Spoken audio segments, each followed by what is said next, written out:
Ermanni and Edwards with Maz, live on the Woodward Sports Network. Every day, 2 to 4 p.m. Starring Ryan Ermanni, Michigan great and former NFL baller Braylon Edwards, and of course, Tom Mazawey. Let's talk some sports.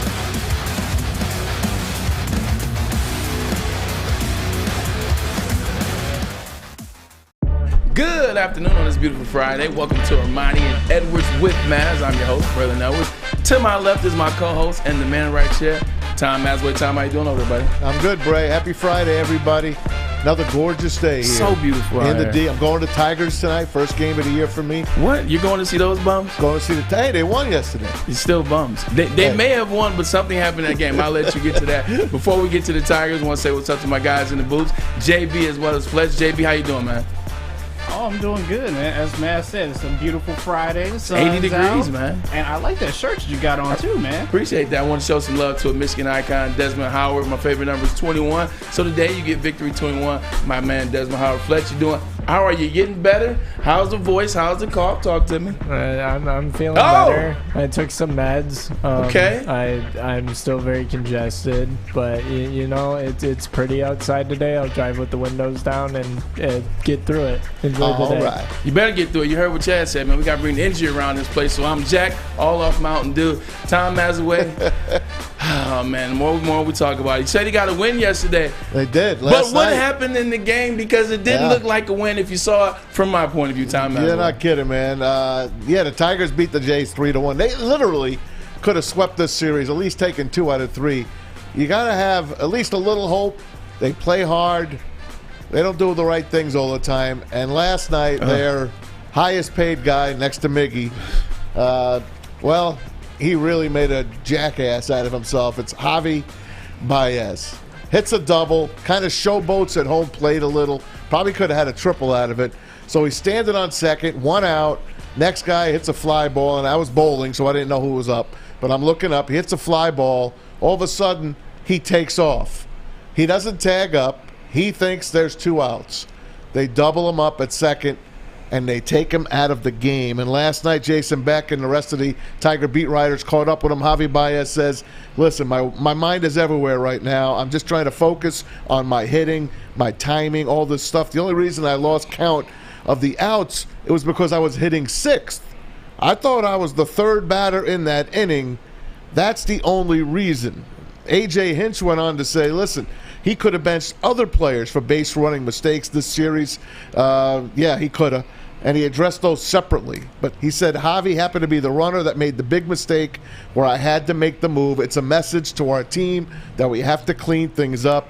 Javi went on to say anybody can make a mistake, but at this point, the way we're playing and the way I'm playing, it's obviously going to be worse. If I'm hot and I have 7 homers and I make the same mistake, I would have stayed in the game. I got no excuses. You just gave us a list of excuses. He just gave us a list of excuses. He said, I got so much going on in my head. Javier Baez, you make 100, is it 33 million or 60? He owes 140. They owe him 110. He makes $140 million. I don't want to hear, well, I thought I was batting 6th. Well, I thought I was batting 3rd, but I was batting 6th, so I lost count of this, and I thought it was a home run. You had a moment. Anything is possible. He had a J.R. Smith moment. He lost track of time. Yep. See, you're not Spencer Torkelson. You're not somebody that could do that like J.R. Smith did, and we chucked it up as, well, that's J.R. being J.R. Was that when he didn't pass the ball? Exactly. Okay. That's when he didn't shoot. Right. Because he kept holding the ball. Exactly. He thought they were up. Yeah. It's okay for J.R. Smith to do it. We can have a big laugh about it. We can talk about it, and it's funny, and anything is possible. If LeBron James does that, we would have crucified that man for the rest of his life. Javier Baez, you make too much money. Javier Baez makes too much money, and this is unacceptable with the excuse. Every year, Javier Baez has gotten worse as a player. He's gotten worse as a batter. Yeah. The only thing he does well now is he's still an amazing fielder. Yeah. He's still amazing in the infield on defense. But as a hitter, as a mind, Javier Baez is costing the Detroit Tigers, excuse me. Hey, he was batting 100 going into that at-bat, too. So he's not having a great year. Hey, the Tigers pulled it out. Thank God. Let's see if they can beat the Giants now. San Francisco's in. It's a tough schedule to start this year for the Tigers, and then the Guardians will be in after them. So 6-game homestand. The weather's beautiful. If you're going to go to Comerica, now's the time to do it. Man, this is a beautiful weekend. What do you have planned for this beautiful weekend because you got to get it in now because according to my weather buddies, you got 80 today, you got 80 tomorrow, you got about 72 on Sunday, then you have 52, 48, 48, 48. Still nice. And then it gets back 60, I think, next weekend. Still nice. What are you going to do this weekend? My wife's going to have the honeydew list ready for me. She's the going to honeydew. Are these chores? Well, we're out in the yard. She's getting the yard Chores. ready. Yeah, getting the outdoor furniture put out and, raking the grass, all that kind of stuff. Stuff that I hate to do. I'll try to escape and say, look, I'll dust and vacuum the house. Right. I'll just because I cannot stand yard Are you work. a gutter guy? Now, are you a guy that gets up on the ladder and cleans the gutters? No, I hate to admit this, but obviously I'm afraid of heights. Phobia? Yeah. I'm afraid of heights. I do get up on the gutters if I have to clean them. Okay. But my wife does most of the handiwork at Oh, home. that's right. I'm a putz. I'm a putz. I didn't mean to. I didn't mean to set you up, Ty. I admit it. It was not a setup on my part. And JB, I bowled like a schmuck last night, like a junior. you have been doing good on Fridays as the fill-in. Fridays you was killing it. Well, that was Thursday. Today's Friday. Oh, you're right. Today is Thursday. And I think I'm just burned out right now. The last month I cannot do anything right. Let me ask you about this as it relates to bowling. Now I know the seasons they keep going. Like every year is a new season. It's a new season. Yeah. Do you bowl 365 days a year in terms of like the weeks, 52 weeks a year? Are you a bowler all 52? Well, since I got back into bowling 2 years ago, I bowled. You bowl all year. You bowl from September to May. Okay. And then if you want to get into a summer league, you bowl from May to the beginning of August. Sicko. And then you take August off. And that's what I plan to do. It's a real NFL schedule right here, man. You got OTAs. It does. You got mini camp. Hey. You know what I'm saying? You get to the summer. I still love it, hanging with my guys and having a good time. And, I'll be better. I would say it's fun to have a beer, but my man Tom Mazawey is never. I have a soda.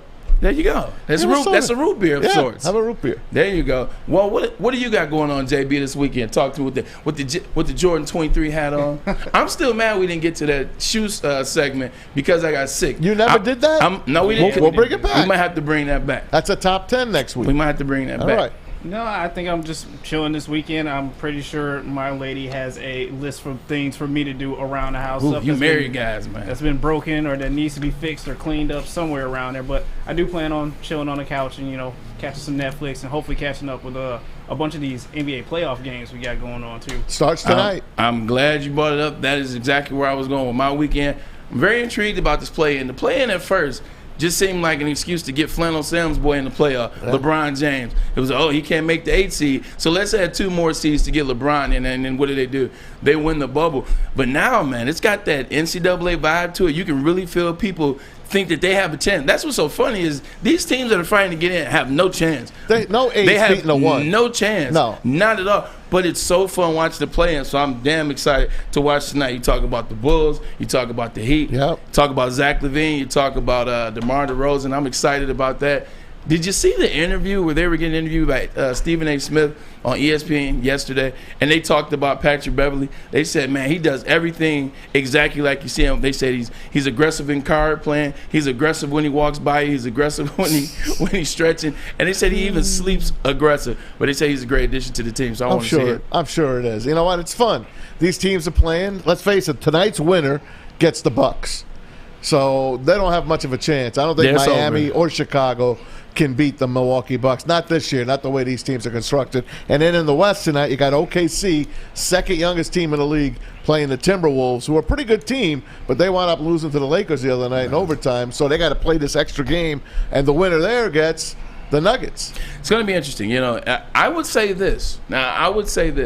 If somehow the Timberwolves can beat the OKC, because OKC has that young squad, man. Shai Gilgeous-Alexander. They have like 10 number 1 picks coming up in the next 4 years. Oh, 100%. And Shai Gilgeous-Alexander led the league in 30-point games this year with 45. He's a walking bucket, also averages around 7 assists. And then you got Giddey. Giddey dropped 31 the other night, so they got a lot of young talent.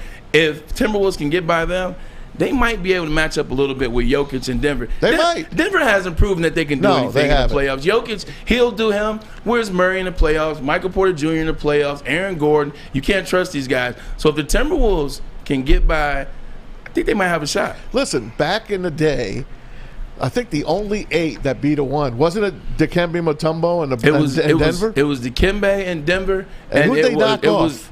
I forgot who they knocked off. Dikembe. What number 1? Anyway, it's okay. San Antonio, I want to say. It might have been. It might have been. And then another one was, I think, the Warriors with Baron Davis, they knocked off Utah. Oh, wow. Utah was the number 1 seed. I didn't remember. Andreas Karolinko. I just remember Dikembe on the floor, holding that ball up and reaching for the sky. And then he had to go play Michael Jordan after that. Hey. He got there, though. Now the Nuggets got to defend the 1, so we'll see how they do. Who do you think is going to win it all, Tom? Like, who do you have going? West, East, who's going to win? Well, I think we should save that for later because I got the whole thing here coming up. But I'm going to stick with the world champions. Until you beat the world champs, I think this is their last gasp. I think the Warriors repeat. I think the Celtics play them again in the final. I think it's a repeat, and I think it's going 7. Okay, we'll get some more into that later on because I got some stuff. Also, there's some players that are now all of a sudden available for the Golden State Warriors, so we'll talk about that. NHL playoffs is coming up, Tom. You're excited about that. You were talking about it in the Zoom call. Who you think? What's going on? Man, there's so much going on in that NHL right now. The Bruins are number 1. We all know the number 1 can be beat. They never win. They never win. 135 points. 135 points. Is that the most ever? Yeah, it is. 135 points. And the next closest team was 113 points. That's how much domination they have. You ready for this? The most wins in the NBA is 73 by Golden State. Yep. They did not win. They didn't win. The most wins in the regular season in the NFL, the Patriots. Yes. They go undefeated. Oh, wow. They did not win. Nice. Now you got the Bruins. They did not win. The San Francisco Giants broke the record. They did not win. Yeah. So all I'm saying is the teams that have broken the record, they don't typically win it all. Bruins start with the Panthers. So we'll see how that series goes. That should be easy for Boston. They should be able to get through that in 6. The rest of them we're going to go over a little bit later. I just waiting to see my man Connor McDavid. I know. That's a tough one. Connor McDavid D-Mac is the says show. they're going down. To the Kings. D-Mac likes the Kings over the Oilers. It might be time for the Kings, though. I mean, if you look at all the LA franchise, the Lakers snuck one in the bubble. The Dodgers snuck one during COVID. Yeah. So, I mean, it might be the Kings' turn. We'll see. It might be the Kings. Oh, the LA Rams. They won a Super Bowl. They did. Looks like it's the Kings' turn, man. We'll see. You don't like your Rangers? Rangers are playing my Devils. Oh. So, in a situation like that. I'm a Devils fan. I hate the Rangers. You did say that. No, I thought you hate the Islanders. No, I love the Islanders. You hate the Rangers. It is the Rangers. But I will root for the Rangers if they're the only one left. I will root for them. Okay. All right. You know what? You're absolutely right. And I picked them at the beginning of the year to win the Stanley Cup. I didn't realize how good the Devils would wind up being. You should have put money on it, man, before it was all over. You right should have put money. We'll see. Well, you know where you should put your money? Where? When you're getting a haircut at Lady James. Tell me about Lady James. Who's got Lady James? JB. Tell me all about it. I've got Lady James for you. How would you like to win not 1, but 2 vehicles of your choice? I would love that. I know you would. For you and for your wife, your girlfriend, or just your best bud. Get to a Lady James today for an award-winning haircut and automatically enter for your chance to win. Courtesy of Les Stanford Buick GMC of Ferndale. Lady James, open 7 days a week. Walk in anytime. It's wicked awesome. Wicked awesome. You've heard of Gordon Ramsay. You've heard of Bobby Flay. But Thursday night Master Chef Brad Holmes will be in the kitchen with all of the ingredients needed to make a great dish on draft night. Join Woodward Sports for our 3rd annual Woodward Sports Draft Party live at 5th Avenue in Royal Oak. The past 2 years, these parties have been standing room only, so get your tickets early at eventbrite.com. Don't miss out on all the fun with Braylon Edwards, Ryan Ermanni, Neil Rule, Darren McCarty, and the entire Woodward Sports crew. The party starts at 7:30 p.m. Don't miss the biggest draft party in the Motor City, brought to you by the biggest network, Woodward Sports. I'm Dr. Jason Olafson, DC, the founder of the Custom Health Centers, and we've helped thousands of people learn how easy it is to lose weight and keep it off with our customized weight loss and body contouring programs. With Custom Health, you don't feel hungry, you eat well. My name is Simeon Timbuk, and I've lost 71 pounds on the program. Call us at 844-789-THIN or visit CustomHealthCenters.com for a free consultation and get started for as little as $5 a day. We are the network for Detroit by Detroiters. Welcome to the Woodward Sports Network. Welcome back to Edwards and Ermanni on a beautiful Friday. I almost forgot the day. How could I forget Friday? I'm with my co-host and my man, Tom Mazawey. Yes, sir. Forgot to tell you in the opener, we have my man, Twentyman, coming to you, senior writer for DetroitLions.com.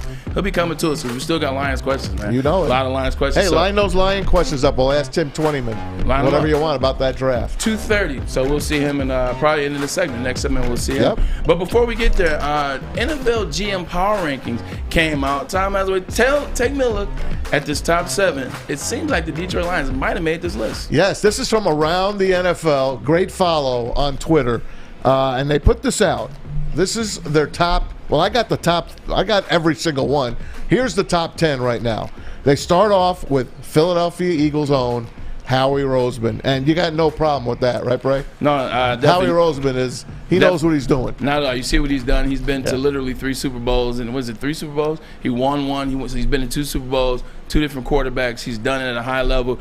Drafted Jalen Hurts. You see the moves he made last year, and he kept the integrity. Anytime you can let a running back like Miles Sanders walk, you must be doing something right. And not only that, they're a Super Bowl runner-up, and they're picking 10th in the draft. 2 first-round picks, by the way. Yeah. 2 He knows what he's doing. Number 2, another guy that knows what he's doing, Kansas City Chiefs GM Brett Veach. He comes in the 2 spot, of course. Yeah, you got to. I mean, the Chiefs are there every single year. Well, you're always going to have Brett Veach close because of having Patrick Mahomes. But here, let's get a little bit more in depth. Look at the guys in which they've let go. Just let Frank Clark go. They let Tyrann Mathieu go. They let Sammy Watkins go. They let Tyreek Hill go and go down to Miami. Look at all the people they let go. But guess what? Last year they still won the Super Bowl, and they're going to keep doing it. They've made a decision. There are 4 players we can't do without. It's Patrick Mahomes. That's their left tackle. That's Chris Jones, and there's Travis Kelce. Those are the 4 they'll always play, and they'll just keep bringing in pieces to win. So great job by Veach. Number 3, the Cincinnati Bengals, Duke Tobin. The Bengals are going to win the Super Bowl this year. I am telling you guys right now, they are built for the long term. So Duke Tobin coming in at number 3. I don't think anyone's got a problem with that one. Number 4, the Buffalo Bills, Brandon Beane. Brandon Beane comes in at number 4. He's got to do a little something with those running backs, Bray. If they can get a running back, look out for the Buffalo Bills. I think they'll have a better year than they did last year. They underachieved last year. Yeah, they definitely underachieved. And you want to question, the questions become, with Brian Daboll gone, is this still the same offense that they were? When Brian Daboll got there, this was the 3rd year for Josh Allen. Josh Allen took off. You see with Stephon Diggs, that offense last year, you started to see interceptions in the 4th quarter. Started to see interceptions in the red zone. Started to see a team that looked like they didn't have an identity, and the running game has been trash. So yeah. They've been right there. And Gabe Davis went down. He definitely did. This is a big year for Brandon Beane and Sean McDermott. They got to make something happen this year, because if not, they're going to be one of those teams that's going to be on a hot seat. Number 5, can't argue with John Lynch and what he's done with the 49ers. Maybe one mistake might have been Trey Lance. We don't know yet. Besides that, they've been perfect, except for that quarterback spot. Yeah, and that's they did find their quarterback, though. Brock Purdy, he is hurt, but they found him.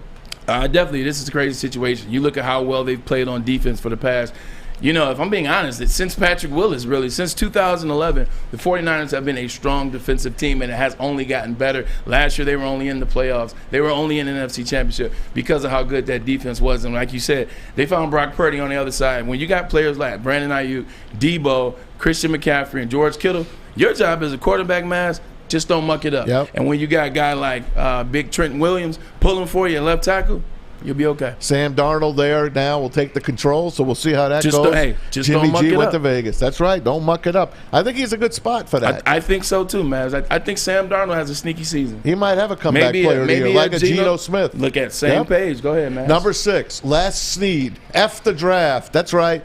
He F'd the draft. He built the team, put it around Matthew Stafford, got OBJ, and won a Super Bowl. Yeah, they're trash now, but they weren't then.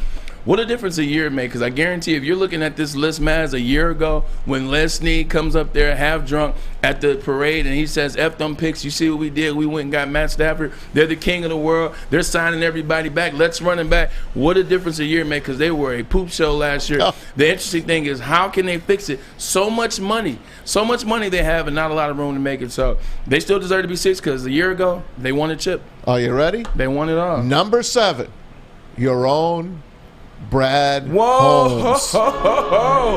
Brad Holmes has made it as number 7. No Lion general manager in history has ever made a list like this, brother. Yeah, definitely never made have never cracked the top 20. JB, you are killing it with those drops right now. Just look at this. The first thing I think about, JB, Fletch, Maz, people out there listening to my crazy stuff. Howie Roseman won a Super Bowl 5 years ago, was in the Super Bowl last year. Brett Veach, he's been to 3, he's won 2. Cincinnati Bengals, been to a Super Bowl. Sean McDermott stays in the second round of playoff, been to a conference final. John Lynch, they've been to a Super Bowl and 3 conference finals. Les Snead just won a Super Bowl, been to 2 Super Bowls. Yep. Brad Holmes and the Detroit Lions haven't even been to the playoffs. How about that? Haven't even been to the playoffs. Ladies and gentlemen, you ask, is it going to regress? Well, everybody seems to think no. That'll let you know the answer is no. This is good business right Let here. me read what they wrote. He says, general managers sometimes peak in popularity a few years into a major rebuild. The hard part is keeping it going, like Brandon Beane in Buffalo, rather than peaking too early, like Steve Keim in Arizona, Dave Gettleman in Carolina, Ryan Pace in Chicago. Holmes has done virtually no wrong since arriving. He preceded Dan Campbell by a week. He pivoted from the Matthew Stafford era with a home run trade that helped quickly build a roster, sporting the most unbridled Lions enthusiasm in memory. He gets to use the Rams' number 6 overall draft pick. Feels like a pivot point. The chance to go from a fun story to a real contender. After 2 top-shelf drafts and smart free agency hauls that focused on improving the secondary, Holmes has more than earned the benefit of the ever-present doubt in Detroit. Man, this is crazy. That's some good words. Just think of the situation that was inherited. Garbage. By Brad Holmes. Just think about that. How bad, how we talk so negatively about Quentin Trisha and what they did and how they didn't care. And they tore this regime down. They tore this franchise down. Didn't care. And then we fired him. And then they got out of here. And it was going to take forever for the Detroit Lions to make it back. This is like basically what FDR inherited way back when until it led to the great. This is what FDR had. Like, what the hell you want me to do with this? I don't know. And Brad Holmes somehow made this. Your history. I appreciate that. You know I'm a history nerd. I know you are. But the thing about it is, and he's done it like you said, like it said in the reading, it's methodical, it's patiently, it's pointedly, it's basically, let's structure this thing a certain way so it doesn't fall. Let's leave ourselves the most options available. Right now in this NFL draft, right now in this offseason, I mean, maybe 2 other teams I can think of, but who has the most options going into this draft in terms of what can I do with 6? What do I need at 6? What can I do at 18? What do I need at 18? What do I can do in free agency? Look at what they built, save money, and build a hell of a secondary already. Yes. Brad Holmes, man, we get excited about it because it's things like that that puts it back into perspective how good the job has done since he's been here. Hats off. Number 7, it is your own Brad Holmes. Number 8, same division. Green Bay's Brian Gutekunst, who has gone through the mill here with Aaron Rodgers. And I give him credit for keeping up at number 8. Because you know what, they drafted really well last year, and I think that's the one thing people haven't really looked at that team because they were so bad last year, kind of like the Lions at 1-6. They were horrible last year. They drafted really well, and they're another team that finished strong like the Lions. I don't think they didn't finish 8-2, but I want to say they finished 7-3 along the lines of that. Yeah. So they're a team that has it. If they can finesse the for this first round pick, they won't. In terms, well, it won't be this year. He could move up to number 1 if they do that. Pretty much. But what they're looking for more so is, all right, if Aaron retires next year, because the big thing for the Jets was the deal was on the table and everything was good. Aaron was cool. And then Aaron said something on the Pat McAfee show about retiring, and the Jets were like, wait, what? So now the Jets are trying to hold up to get a first-round pick next year in case he retires. It's a clause. All right, let's see. Number 9, Seattle's John Schneider. No argument there. He's kept the Seahawks from going to Super Bowls, winning 1 out of 2. Should have won more. Great draft picks. he dealt Russell Wilson to Denver and got a haul. And here they are, made the playoffs last year. Comeback player of the year in Geno Smith at quarterback. They drafted well. 5 of their top 5 draft picks all played last year. 3 of them made rookie all-team, including K9. That's a good general manager, and he works great with Pete Carroll. That's a damn good general manager. Actually, John Snyder, he brought me in 2012, so I know him well. This is one of those teams I was talking about with the Lions that are in those situations where they got a ton of options. I don't know how John Snyder isn't higher up this list. Like, if we're being honest, John Snyder should be higher than Brad Holmes. Yes. John Snyder should. Agreed. Yeah, he should be higher than Gutekunst. Yeah. He should be higher than Holmes. I think he should be higher than Les Snead. Well, he won a Super Bowl recently. True, but at the same time, look what happened last year. Yeah. Look what endured for John Snyder kept from on. 2012. Yeah. Exactly. They were supposed to be trash last year. 2012 till 2018, and then look what happened last year. They win in the draft. They win with the Russell. They win with Geno Smith. They paid Geno Smith, but they still got that 5th spot. Would let you know they may be in on the Anthony Richardson sweepstakes, maybe the Jalen Carter sweepstakes. Either one of those players is going to be a major move for them. I think John Snyder needs to be a little higher up this list because he's been to 2, he's won 1, and what he did last year. If we're giving Brad Holmes and Dan Campbell credit, you got to give John Snyder and Pete Carroll credit. Consider they beat the Lions last year. Exactly. They beat them. Not only did they beat them, they knock them out of the playoffs, and now they pick ahead of them by 1 pick. They're the bane of our existence right now. They're the bane of, and I used to love the Seahawks. I still do secretly. Number 10, I don't get this one. Jerry Jones of the Cowboys. I think he's pathetic, but you're going to say he put a nice stable of wide receivers together. Well, he blew it with letting Amari Cooper go sooner. Yeah. I thought he should have kept Amari Cooper for another year because they struggled without Amari Cooper, and it took CeeDee Lamb a while to come on. It took Michael Gallup coming off that injury. But he loved CeeDee Lamb. That's why they did it. Well, you know, anybody Jerry drafts, he loves. Like, anybody that he loves Zeke. Like, he's still hurt about Ezekiel Elliott not being there. Yeah. Like, that hurt his feelings. Dak Prescott's his guy. It's just no difference than in the early 90s.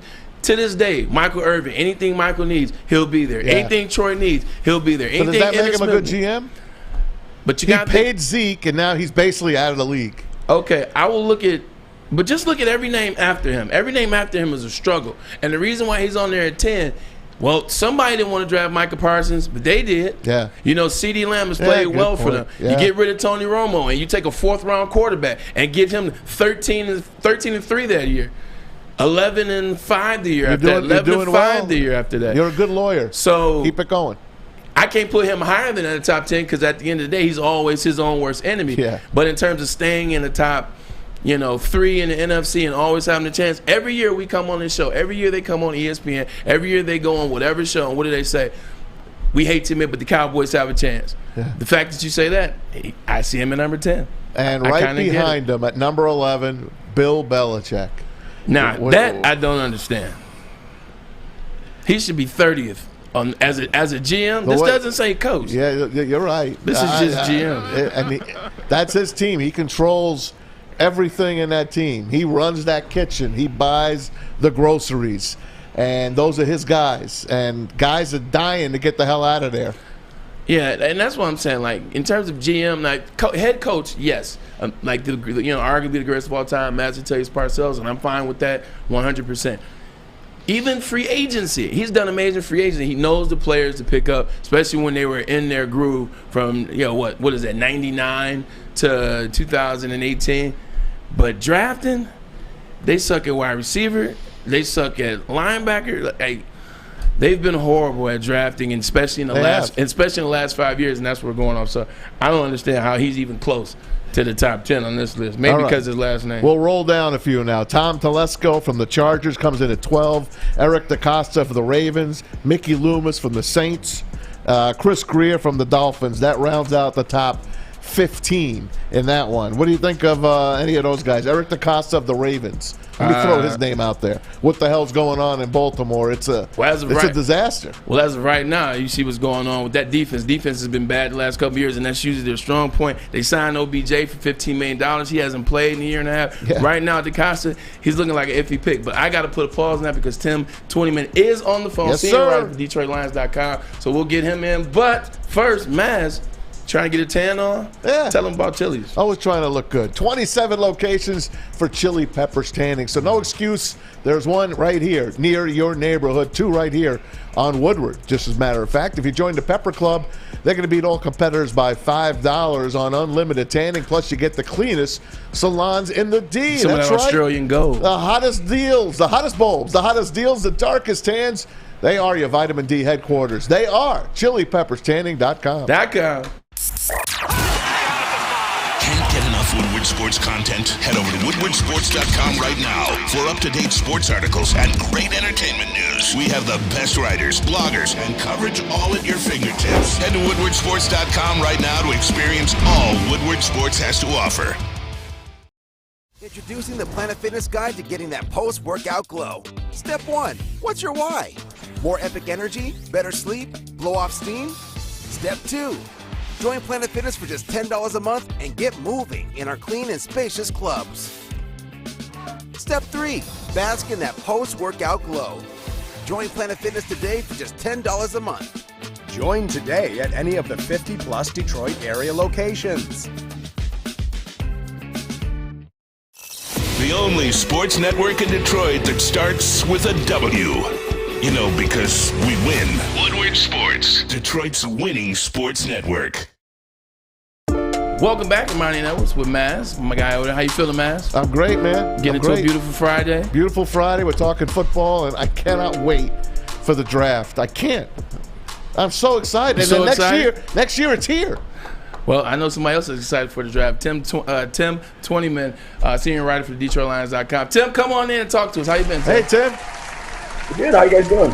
Doing great, man. Thanks for joining us, Tim. We're doing good. We're just same old, beating ourselves over 6 and 18. 6 and 18. Is it Miles Murphy? Is it Tyree Wilson? Is it this guy, Jalen Carter? Blah, blah, blah. Tim, 6 and 18, man. What are we thinking right now? What are we hearing for the Detroit Lions recently? Yeah, well, you know, it's interesting. Brad Holmes has had 2 good drafts, obviously, his first 2 times around. And look, he's got 5 picks in the top 81. He's got 2 first-round picks, 2 second-round picks. So I think this is an interesting draft in that he's got the capital move up if he wants to. Let's say he identifies a guy he really loves. Let's say Will Anderson Jr., and you maybe want to get to 3 if 2 quarterbacks go 1 and 2. You've got the ammunition to do that. You can obviously stay at 6 and 18 and take 2 terrific players. You can move back and get assets if there's a number of guys who are similarly graded.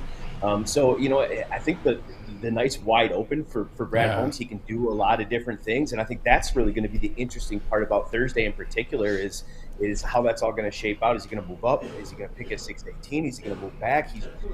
Because of what they did in free agency and what they did to help that defense particularly, I think it really just opens the door that Brad can trust his board and go a lot of different ways, which would be fun to watch.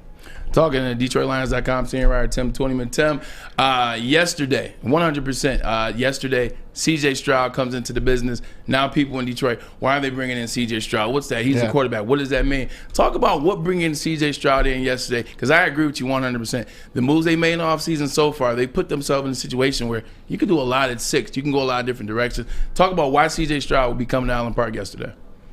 Well, I think you have to do your due diligence if you're Brad Holmes, right? I mean, look, they have all the confidence in the world in Jared Goff. Jared Goff is signed for 2 more years. Jared Goff is 28. I think people maybe forget about that. We're not talking about a 32-year-old quarterback, a 33-year-old quarterback. Jared Goff's 28 years old. He's got a lot of really good football ahead of him. He's their guy. But I think if you're Brad Holmes, that's such a premium position, guys. You guys know this as well as I do. And if you can secure a backup, if you can take a guy, let's say you really like a C.J. Stroud or a Hendon Hooker when we're talking about pick 18 and in the teens, or if you move back, not only is that a guy that can be your backup, maybe potentially your future, but also a guy that you can turn around and he's an asset on your football team as well. And so it's just such a premium position. I think you have to do your due diligence. When you're at the top of the draft, you have to take a look at the quarterbacks, you got to take a look at the pass rushers, and you got to take a look at the guys that protect the passer. That's just the value at the top of the draft. So Brad Holmes wouldn't be doing his job if he wasn't doing his due diligence on all those premium positions, having a pick at the top of the draft. Hey, Tim, you've been writing some great stuff, and it's locking me in, meeting the prospects. And you did one on a kid that we like here at Woodward Sports. Matter of fact, our guy in the back, Lucas Klotz, who is our top draft guy. I mean, this kid he's all over sleeps and everything. eats drafts. He comes in, he's like, Matt, you got to see this kid Drew Sanders. You got to see this kid Drew Sanders. And what do? You write about him. Yeah. Tell me about this kid. Transfers from Alabama, goes to Arkansas, becomes a linebacker, and he's all over the field. He's a big kid. Looks like he has to still grow into his body, but he looks like something special. Yeah, he's a really super athletic kid, a guy who can get after the quarterback. He's got terrific size, can run sideline to sideline. He's one of those guys who you can do a lot of different things with. And look, when you're Aaron Glenn and Dan Campbell in this defense, you look at some of the guys they've drafted most recently, they love versatile defenders, right? A guy like Aiden Hutchinson who, can go on the edge, but then you throw that NASCAR package in when you want to put James Houston and some of those other guys in, you can slide him inside. And so with a guy like Drew, he's a guy that can come off the edge, a 3-4 type rush guy, a really terrific blitzer if you look at his sack production in college, but then also 100 tackles, so he can play in space. A guy that's pretty good on third down, a guy that can stay in all three downs and be a guy that can not only blitz, rush the passer, but play in space. And I think that's what defenses are looking for in today's NFL. Guys that can do a lot of different things, play a lot of different roles, but especially play in space, because that's so much part of the NFL game right now. Tell me, actually, I'm glad you said that. I'm glad you brought this up. Drew Sanders out of Arkansas. I watched him film him, love him. Like you say, he can play in space. I love that he can move laterally. I got in some trouble. What else is new? When I said something earlier this week talking about Jack Campbell, look, I understand Jack Campbell's a good linebacker, but I'm looking at the Big Ten. I'm looking at how slow he is. I'm looking at 6'5". I'm looking at he's one of the bigger linebackers. Linebackers aren't that size anymore. And if you look slow to me in the Big Ten, that has not been good over the last 2 years. I can't imagine what you're going to do in the NFL. I don't mean any disrespect to Jack Campbell, but just not at 48. When I'm thinking about all the top 10 linebackers in the league now, they've all been second, third, or fourth round picks. What do you think? Yeah, it's an interesting point, because the way the game is, you have to be able to run and cover as a linebacker in this league, or you're a two-down player. And when I look at Jack, I see kind of a throwback kind of guy, big, strong, physical. Brian Urlacher.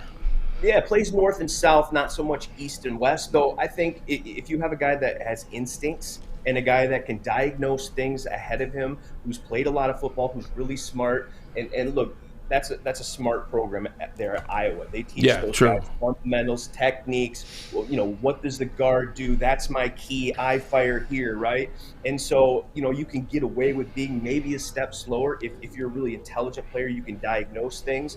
The interesting thing with Campbell to me is this was a Detroit Lions football team that ranked 29th in the NFL against the run. So there's a guy to me where you can get better taking him, even though maybe there's some limitations on third down or what you can do initially in the pass game. This defense has got to get better against the run, guys. So, there's a guy, a big old school thumper, north and south, can take on blocks and help you in the run game. So I think that's where the appeal is for a guy like Campbell, an old school style throwback linebacker that can help you against the run certainly right away. Jalen Carter at 6, you don't have those problems. Yeah, that's right. That's right. We'll get to him in a minute. Yeah. Hey, Tim Twentyman joins us, DetroitLions.com. Yes, he gets to work with Mike O'Hara on a daily basis. Mike. God bless him. Let's keep with your prospect watch. You also went into Lucas Van Ness of Iowa, defensive lineman. Tell us a little bit about him. Will he fit here? Yeah, again, what's the word we talked about, a little bit earlier, versatility, right? When you got Lucas Van Ness, here's a guy who started as a defensive tackle at Iowa, then moved to the edge, and that's when you saw a lot of success. People get wrapped up in, well, he didn't start at Iowa. Well, that's a program where he had 2 senior guys ahead of him. But if you look at the snaps, if you look at the reps, it was right there on par with those guys. They really rotated him in. And again, he reminds me of Aiden Hutchinson a little bit, just in the sense 6'5", 272 pounds. But guys, look at the combine. Here's a guy who ran 4.58 at 6'5", 278 pounds. So, a guy that's athletic, versatile, again, can play inside, outside. I think you saw when you throw the film on him, you see a lot of the bull rush, heavy hands, that kind of stuff. I think there's a really huge ceiling for him. As soon as you increase that toolbox of pass rush moves and counters, he's got the size, he's got the athleticism, he's got the versatility. He's a guy whose motor never quits. Now you give him a little bit more of a skill set in terms of a pass rush. I think he could certainly be a fit in this scheme opposite Aiden Hutchinson. That could be a pretty nice duo of size, athleticism, and and guys that fit and have some versatility. That's, of course, if they don't take Jalen at number 6, if he doesn't slip. Because if he slips to them, there's no Lucas Van Ness. We're not talking about that. And they reached down and they built themselves a hell of a secondary. They brought 3 guys in. They let Jeff Okudah go to Atlanta. You also wrote about a kid from Alabama, Brian Branch. What about him? Yeah, again, we talk about, that's the word, versatility. These are the guys that the Detroit Lions love. These are the guys that Aaron Glenn's love. Look, Braylon will know too. The NFL, 70% of defense is sub packages now in the NFL. Yeah, I mean, you're in the nickel 70% of the time, over 70% of the time. You're not in that 4-3-3-4 base, and so guys that can play safety. Guys that can come down and play the nickel, which he did at Alabama at a very high level. And so, again, guys that you can put in different packages, you can roll and do different things with them. I think those are the guys, at least to me, that are really appealing, that you can set up packages and really counter what some of these offenses are doing with some certain nickel packages. When you put 5-6 guys in, play a dime, do a lot of different things there. I think step in, play a hybrid linebacker role. Again, just guys that can do multiple things are the most appealing, at least to me, in this draft. What's going on? Hey, look, I'm a wide receiver. I like touchdowns. I like receptions. So, at some point I'm going to ask about wide receivers, tight ends. Chad's in town. Randomly, Chad's never here, and he's asking about wide receivers, and so am I. Quentin Johnson is a guy that keeps coming up at 18. I see Jalen Hyatt out of Tennessee. He keeps coming up at 55. Laporta, speaking of Iowa players, Laporta tight end keeps coming up at 55 as well. So what do you think about the Lions? Marvin Jones Sr., 1-year deal. You're not looking for the most with him. You're looking for a guy to draft. What do you think about wide receivers and tight end? Well, let's start with the wide receivers. To me, when I look at the wide receivers now, I think we've been spoiled in years past with some of the top-end talent at wide receiver in these draft classes, and just how deep and talented the wide receiver classes have been. That is not the case this year. No. There's some really good guys. You mentioned Quentin Johnson. I think really when you're talking about the guys that the Lions would be interested, it's that X spot, right? It's that DJ Chark role. Guy with size, can get down the field, 50-50 balls. I think that's where Marv's going to help them, but you mentioned it. He's on a 1-year deal. He's 33 years old.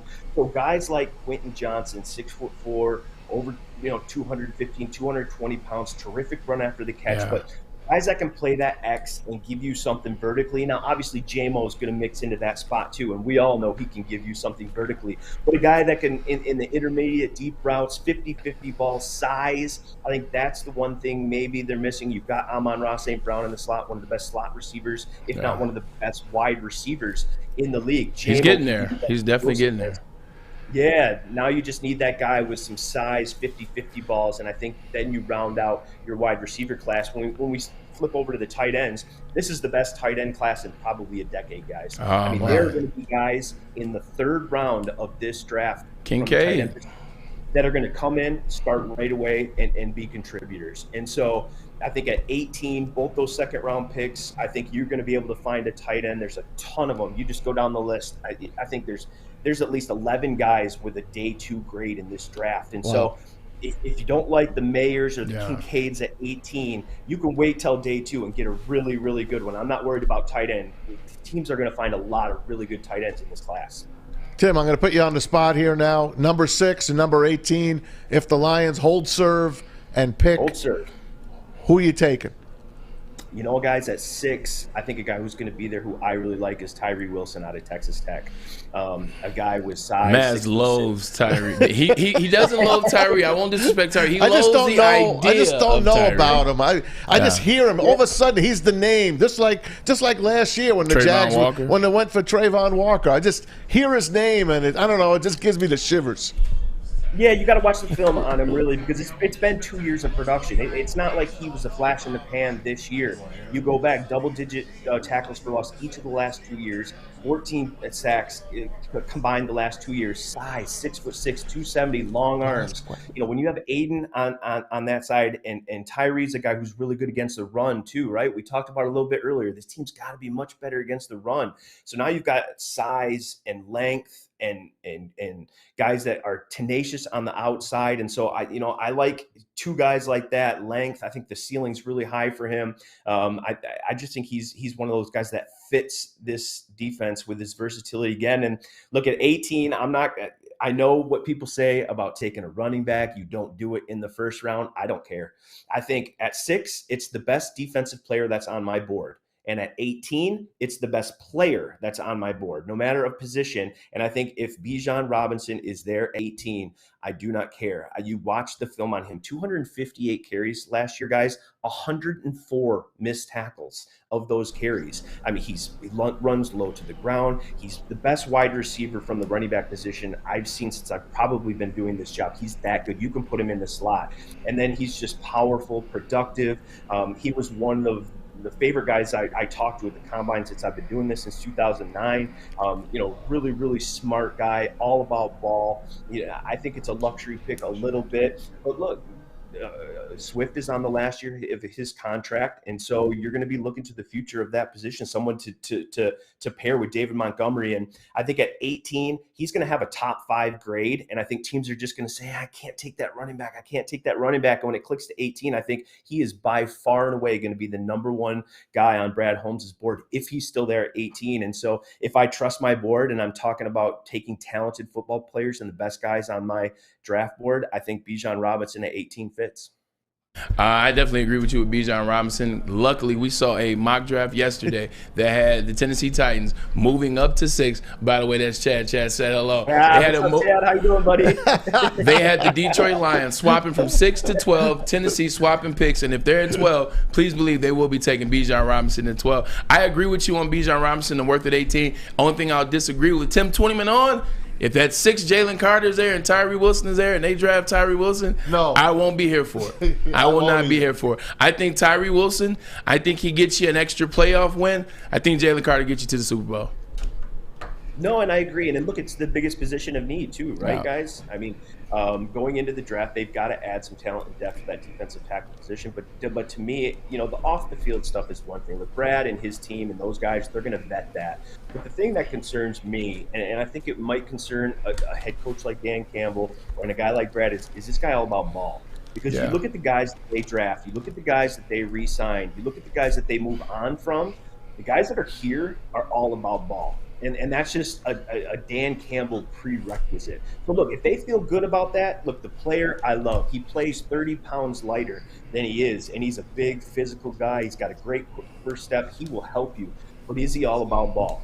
And if he's not, I just don't know if he's a fit here. So that's what Brad Holmes and his guys had to vet. If they feel good about it, look, Brad's got a track record the last 2 years of drafting, of having terrific drafts and getting quality guys that are all about ball, the Amon-Ra St. Browns, the Penei Sewells, right? These guys. And so if Brad trusts that and takes him, then we all should too. But that's going to be my question mark is Jalen Carter all about ball? Is he going to be a culture fit here? Tim, before I let you go, I got to say this. 2 years ago, national championship game, Lewis Seen was in that game. Trayvon Walker was in that game. Jordan Davis was in that game. Jacoby Dean was in that game. George Pickens was in that game. Jalen Carter was the best player on the field. And then he did it again last year in national championship. So he's all about ball because he's got 2 rings to back it up at Kirby Smart U. Tim Twentyman, always a pleasure to have you on. We got 20. Chad wants to ask a question now. Okay. Go ahead, Chad. It's on you. That's one question since y'all got him. It's on you, brother. Twentyman, what's up, bud? What up, Chad? How you doing, man? Good to see you. Okay, so serious question. How surprised would you be if you seen the Detroit Lions take a quarterback in the first round? How surprised would you be if you actually see Brad Holmes go after one of these quarterbacks that may fall to number 6 or 18 maybe? You know how the draft goes. You never know how things could fall. Yeah, Chad, I would be a little bit surprised if it was at 6 because I just think you're in such a win now mode with the Detroit Lions, with what's happening around the division. I think if you're the Detroit Lions, if you're sitting there, you got to say, wow, I've got a great shot with the team I've assembled, with how I'm going to get better in the draft, that I can challenge for the NFC North in 2023. And a quarterback doesn't help me take a step to do that. It might in the future, but it doesn't help me next year because Jared Goff's going to be the guy. Now, Chad, when we go back to 18, or if the team moves back a little bit, I'm all for it. Like I said before, I think it's the best defensive player on your board at 6. That's the way you take a step forward. That's how you help a weak part of your football team and you take the next step. Now at 18, and I told those guys earlier, it's the best player on my board. I don't start reaching at 18. I trust my board. It's the top guy. And if a Hendon Hooker, if one of those quarterbacks is that top guy, I think at 18, that to me is more in play. Certainly the second round is in play, the third round. You've got to improve the depth at the quarterback position behind Jared Goff. Obviously, we know the reports of a contract offer out to Teddy Bridgewater. We got to see what he decides. But they've got to add to that position just in case, too. And so I could see them doing it with a young guy. But Chad, I'd really be surprised if it's at 6. I think we're talking about 18, 48, 55. That, I think, is more reasonable if that guy is far and away the top player on my board. Hey, Tim, Chad's question now leads me to another question. It's been talked that at Arizona with the third pick, they've been talked to by a bunch of teams. They've been approached by a bunch of teams, Detroit Lions, one of them. If the Lions move up on draft day to pick 3, the Arizona Cardinals spot, who are they going after? Because if they move up to 3, I guarantee you know who they're going after. Yeah, it's Will Anderson Jr. It's got to be, at least to me. Okay. It's got to be to me, because then you walk away, guys, with having drafted the best pass rusher in 2 consecutive drafts. You've now set up the edge of your defense with 2 young, talented edge rushers that are versatile, that you got under contract for the next 4 or 5 years. You don't even need to worry about one of the most important positions in the NFL. So to me, I think if you're moving up, Will Anderson Jr. is by far and away the highest player on your board, and you've got the assets if you're Brad Holmes to go up and try to make a play for him, and I think it's a great move.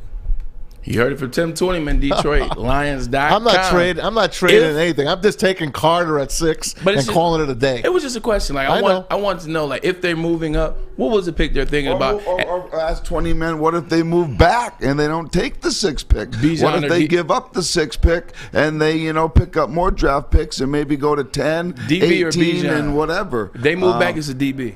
What do you think they do if they go back? Because then obviously at that point you've got a number of different guys with the same grade, and so now you're trusting your board. You can pick up an asset. You can say, hey, there's a group of 5, 6 guys that I have very similarly graded that I feel good about taking at that spot. I think one position, guys that would be interesting is cornerback.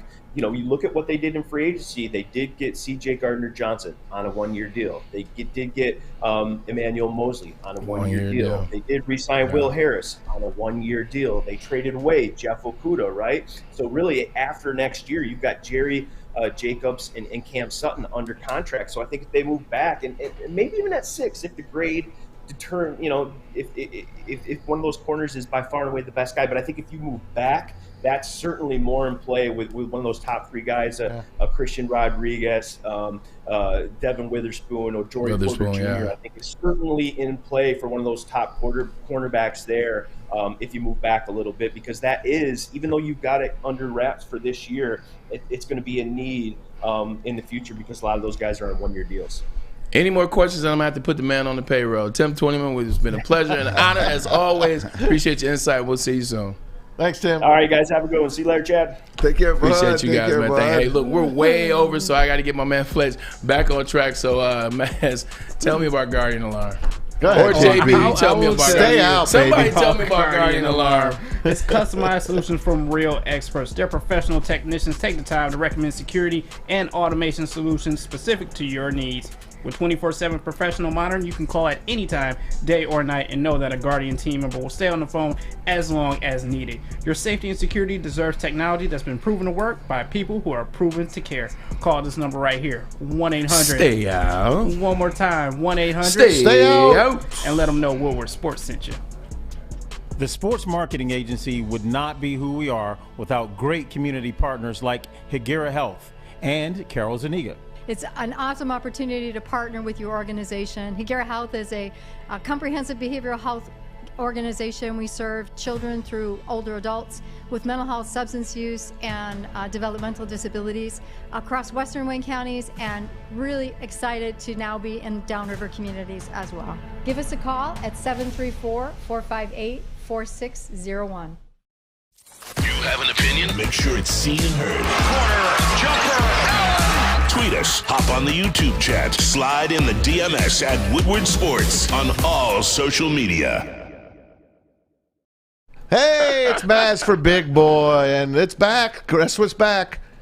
Well, fish fry still tonight, but after fish fry, it is Strawberry Fest. It's back finally at Big Boy. Yes, it's been a year already. Try the classic breakfast items like the strawberry hot cakes or the mouth-watering red velvet waffle.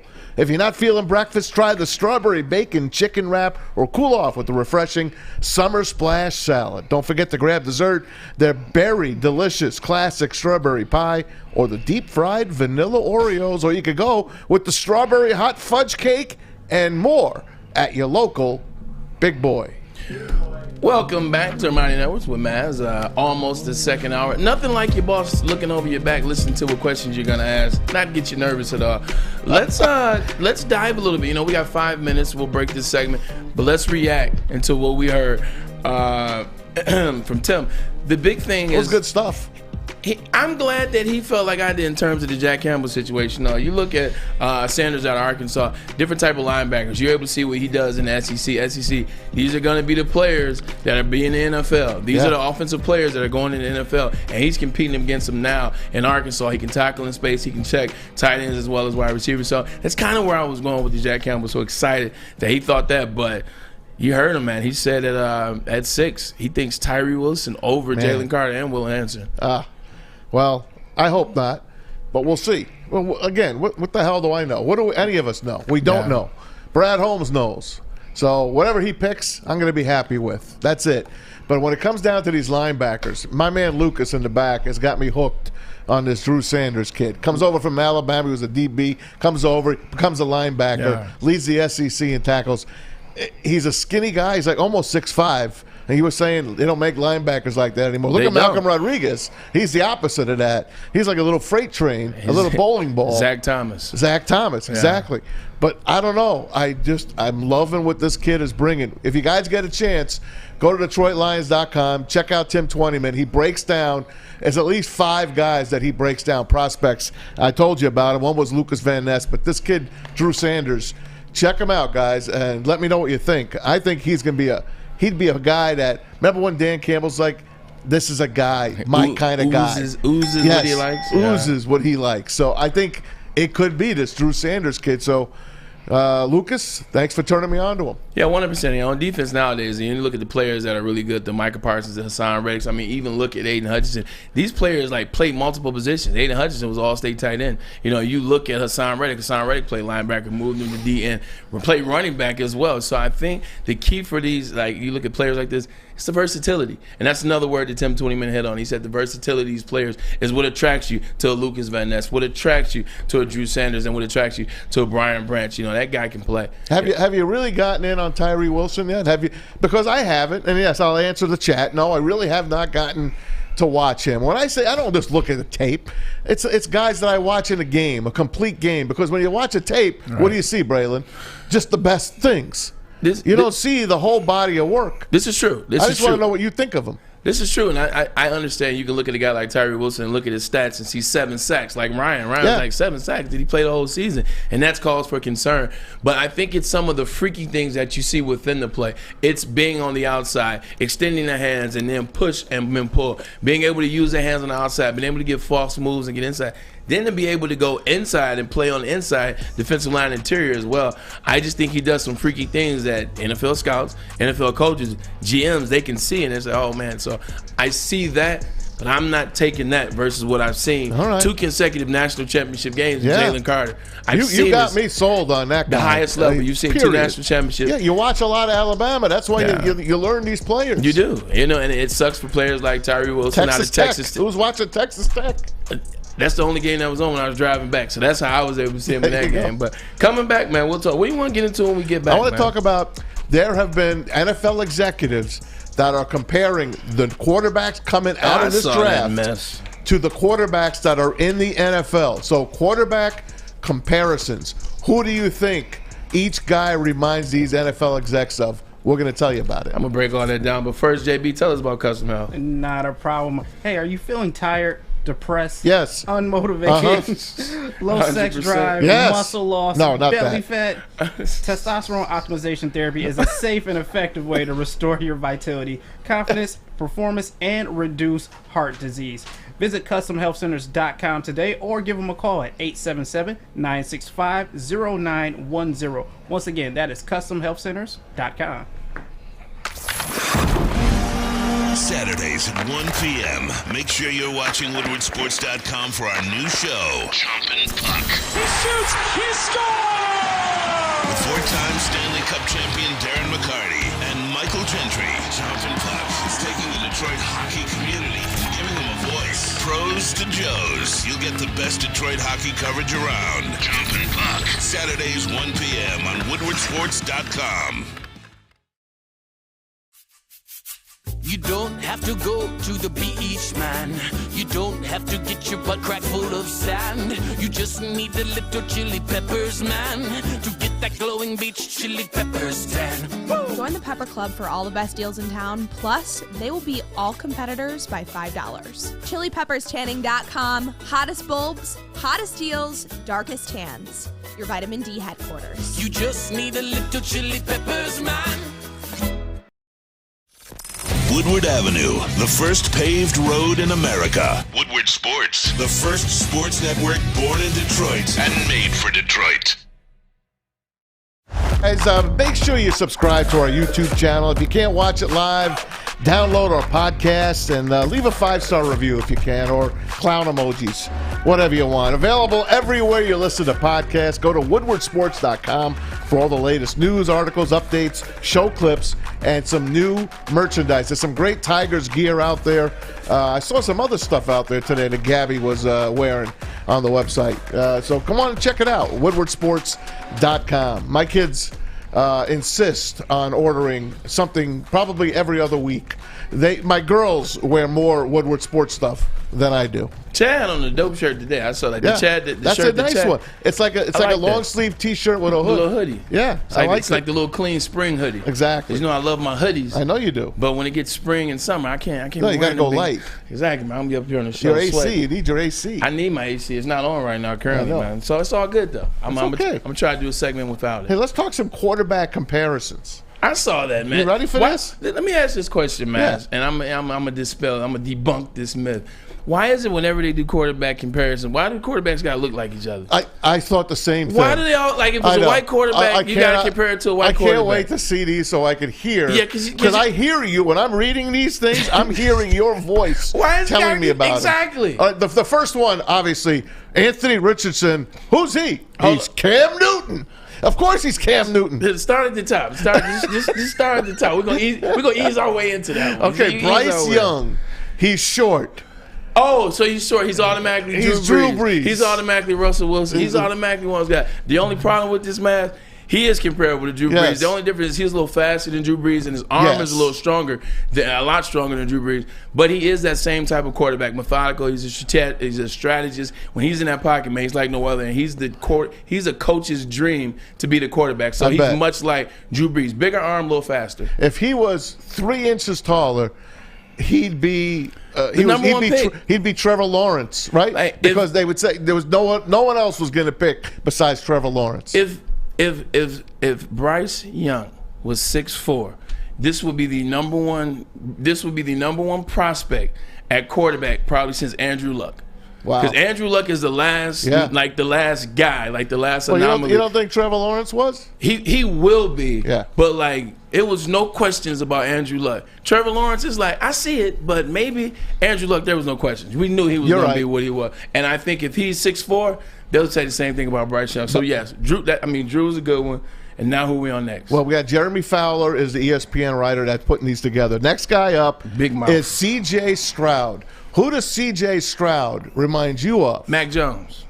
Really? It's Mac Jones. Mac Jones may be taller, but it's Mac Jones. Well, Fowler thinks he looks like Dak Prescott. Exactly, because he's black with a chubby face. Like when Dak Prescott came into the league, he had the little chubby face, chubby thighs. Same thing with C.J. Stroud, light skinned, chubby. Listen, the reason why I say C.J. Stroud is more comparable to Mac Jones. What did Mac Jones play with at Alabama? Jalen Waddle, Devontae Smith. The list goes on. At quarterback, Jamison Williams, John Mechie. These are the players that he played with. You look at the running back, Najee Harris. Yeah. He was surrounded with talent. And so he had success, and then he got to the NFL, and it looked a little different. I think C.J. Stroud's the same thing. Okay. Mac Jones didn't win any games by himself at Alabama. He won games with the talent. C.J. Stroud didn't win any games or have any moments by himself. He did it with the best wide receiver corps in the last 6 years. I think they're very comparable in that regard. You didn't know what you were going to get from Mac Jones in the league, and I don't think you really know what you're going to get from C.J. Stroud in the league. Well, here's another guy that really nobody knows what you're going to get. He looks good, though, and it's Anthony Richardson, and right away it's Cam Newton. What say you? Oh, he's a big black quarterback that's athletic, so he's Cam Newton. That's what he is. Ladies and gentlemen, he is not Cam Newton. This is Cam Newton in college, by the way, okay? Here we go. 66%. That was his completion ratage. Okay, 3,000 yards passing, 10.2 yards a completion. He had a good team, brother.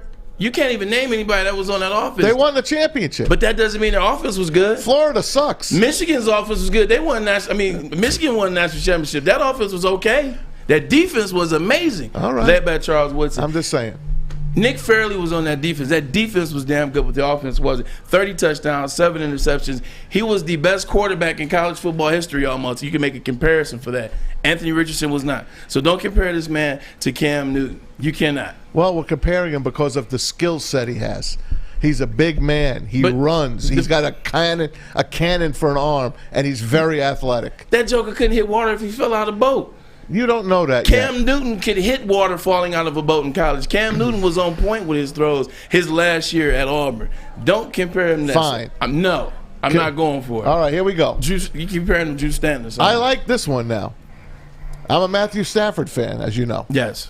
They compare him to Will Levis. Absolutely not. That is disrespect to Matt Stafford.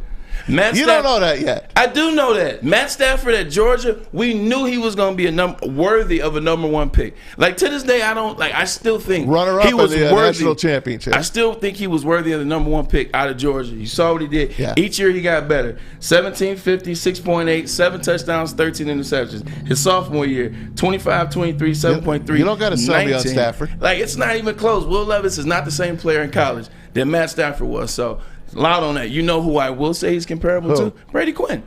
Brady was the guy that fell in love with muscles. Yep. Fell in love with the gym. They're both 6'4", 6'5". Stayed in that gym. Good looking. Both, I'm not gay, but both handsome. Yeah. 100%. Not that there's anything wrong with that. It's not at all. I love you for being you, but I'm saying he's a handsome dude, whatever. They stay in the gym. They throw knuckleballs. They don't know how to take anything off their passes when they're shorter throws. So with that being said, Brady Quinn, Will Levis comparable. Okay, and we're going to talk to Brady here pretty soon. We are. He's just had his 4th baby. So congratulations. Hey, look, man, he's Tell just had everyone number 4. Brady's baby's name. Cav. So Cav for like Cavalier. So Brady Quinn is from in between where Dayton and kind of Columbus meet. So he's an Ohio fan. Everything in Ohio. So go figure he gets drafted to the Browns. He's something. Cav is his son's name, short for Cavalier. In my next life, I do want to be just one person. I want to be Brady Quinn. I do. He's a good dude, man. He is salt of the earth. All right, here we go. Hendon Hooker reminds you of who, Braylon? Because Hendon was a good one. Like, you want me to tell you who Jeremy thinks he is? Jeremy Fowler? Yes. Jeremy Fowler thinks Hendon Hooker is Geno Smith. I don't have a problem with that one. I don't have a problem with that. Now, if you remember Geno Smith coming out of West Virginia, he was highly talented. Yeah, he had the big arm, and he was like literally at the beginning of the second round. He had the big arm, could go deep. I mean, Steve Slayton and oh my God, what was his guy? He was so good.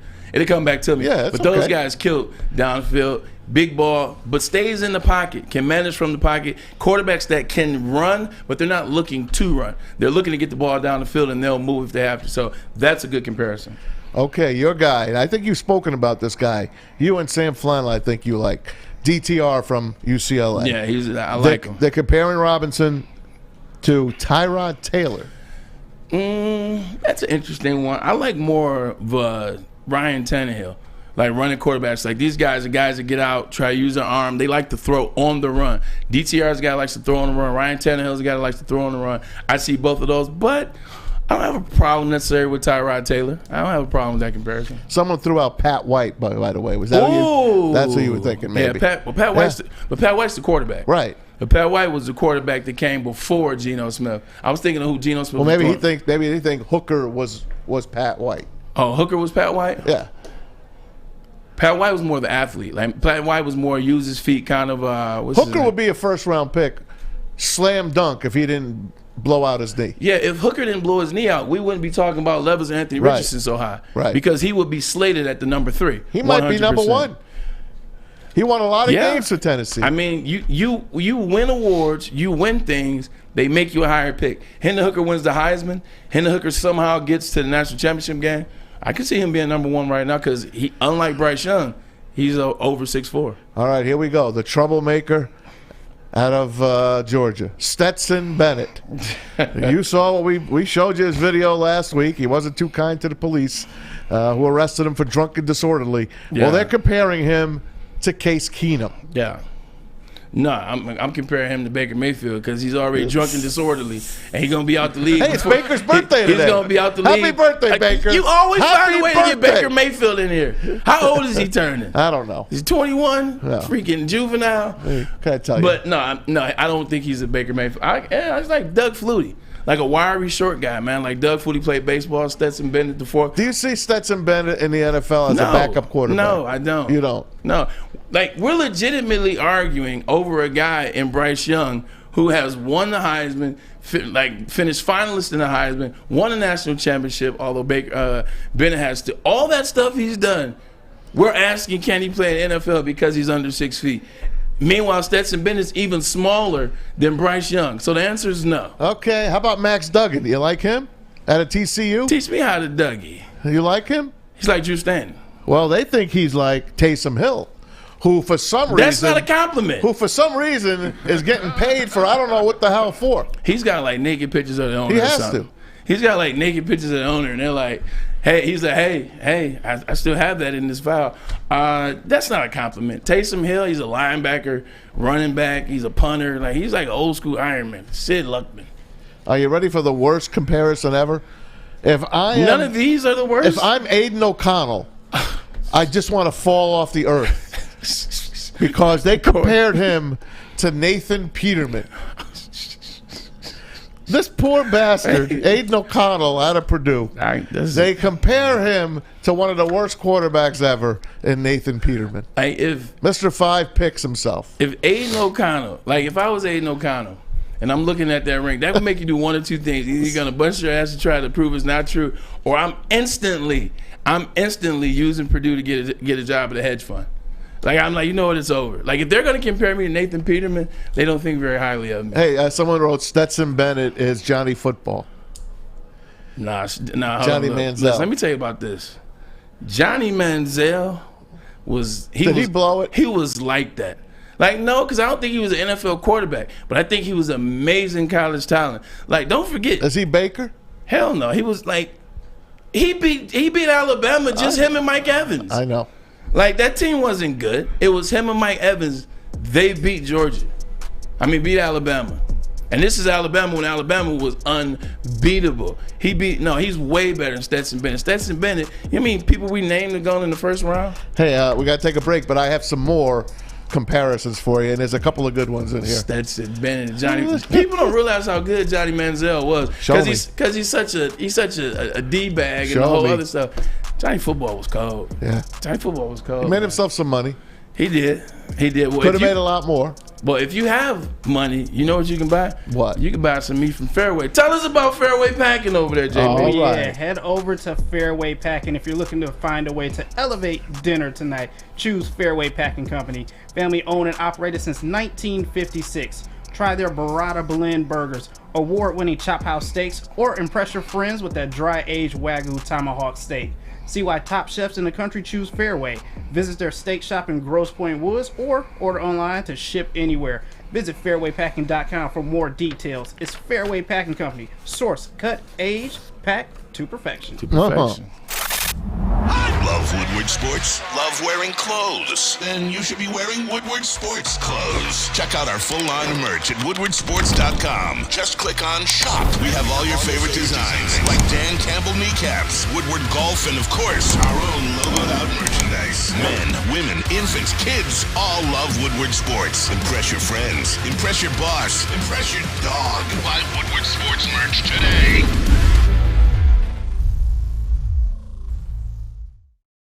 Introducing the Planet Fitness Guide to getting that post-workout glow. Step 1. What's your why? More epic energy? Better sleep? Blow off steam? Step 2. Join Planet Fitness for just $10 a month and get moving in our clean and spacious clubs. Step 3. Bask in that post-workout glow. Join Planet Fitness today for just $10 a month. Join today at any of the 50-plus Detroit area locations. A ton of fun, a ton of sports, and a ton of man meat. Welcome to the Woodward Heavyweights, live daily 5 to 7 p.m. on Woodward Sports.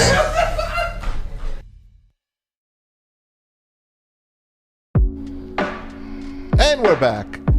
Ermanni and Edwards with me, Maz, Ryan, vacationing in Florida, although the better weather is right here in Michigan. I was vacationing just 2 seconds ago. You were, but that's all right. You lost for a second. It's a Friday. But you know what? That's what teammates are for. Yes, sir. Because when I fall, you pick me up. When you fall, I pick you up. Speaking of pick you up, let's pick it up. Right back with the comparisons. What are the comparisons? Some more quarterback comparisons. Thank you to, again, ESPN.com's Jeremy Fowler. Here we go. Jaron Hall. I'm not too familiar with him. They're comparing him to Russell Wilson. Who the hell is Jaron Hall? You got me.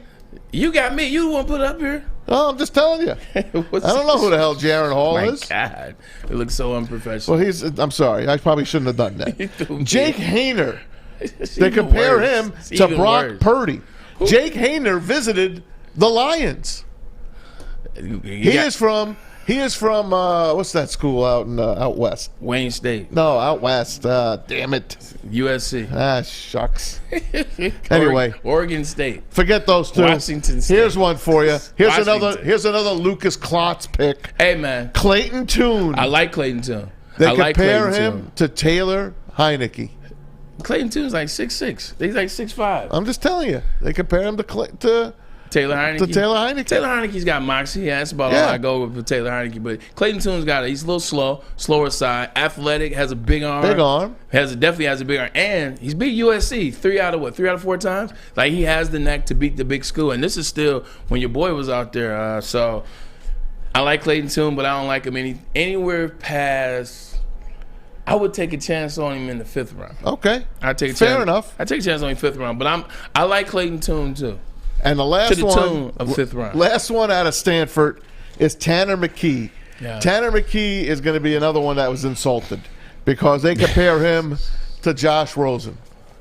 Yeah, that right there. Somebody's getting these hands. That's a killer. Somebody's getting these hands. If you compare me to Josh Rosen, that dude lasted 1 year and it was over for them. But I'm at Stanford. Like, you see, David Shaw finally retired. I mean, he's been making quietly $11 million for the last 5 years. Nobody knew that. They haven't done anything since who's the last person? I want to say Christian McCaffrey. Stanford's program hasn't done anything since Christian McCaffrey left. In fact, they won't even be playing football soon. Well, I'll tell you this. I just lost my train of thought. You were telling me about Stanford's program being poo-poo. No, it was another thing I was going to bring up that I was going to do a comparison for. Instead, I'm going to tell you. Enough with the comparisons. Take me around the NFL. Well, I'm going to do 17 of these draft prospects are coming to Kansas City. So let's put that up. These are the 17 guys that are going to be in Kansas City. They are all confirmed for KC. Here they are: Jordan Addison, Will Anderson Jr., Brian Branch, Jalen Carter, Zay Flowers from BC, Christian Gonzalez, Paris Johnson Jr., the tackle from Ohio State, Will Levis, Joey Porter Jr., Anthony Richardson, Bijan Robinson, Jackson Smith and Jigba, C.J. Stroud, Keelan White from Georgia Tech, Tyree Wilson, I think you heard of him, Devin Witherspoon, and Bryce Young, all confirmed that they will not be in New York like it used to be. They will be in Kansas City. I hope they get some good weather out there. And next year, guys, It is on. Man, and it's going to be here in Detroit. 17 people. See, this is crazy. Now, how many were in yours? 5. That's it. Well, you don't, because you just don't know. Like, you just don't know where the Who was the last guy that lasted? This is Aaron Rodgers. Yeah, that was the Aaron Rodgers. You know, when I did it, it was 5 to 6 guys, maybe 5 to 7. Some drafts they had 7 guys, some drafts be on 4. I think ours was Alex Smith was there number 1, Ronnie Brown was there number 2, I was there number 3, Cedric, rest in peace, Benson was there 4, Cadillac was at home, Troy Williamson was at home. Look at that memory. Antrell Rowe was at the draft, so that's now 5 that were at the draft. 9. Aaron Rodgers. 9 was Carlos Rogers to the Washington now Commanders. He wasn't at the draft. 10 was Detroit's own Mike Williams. He wasn't at the draft. He was eating donuts. He was getting an early jump. Yeah. 11 DeMarcus Ware. 12 Sean Merriman. So it was 5 of us. Lights out.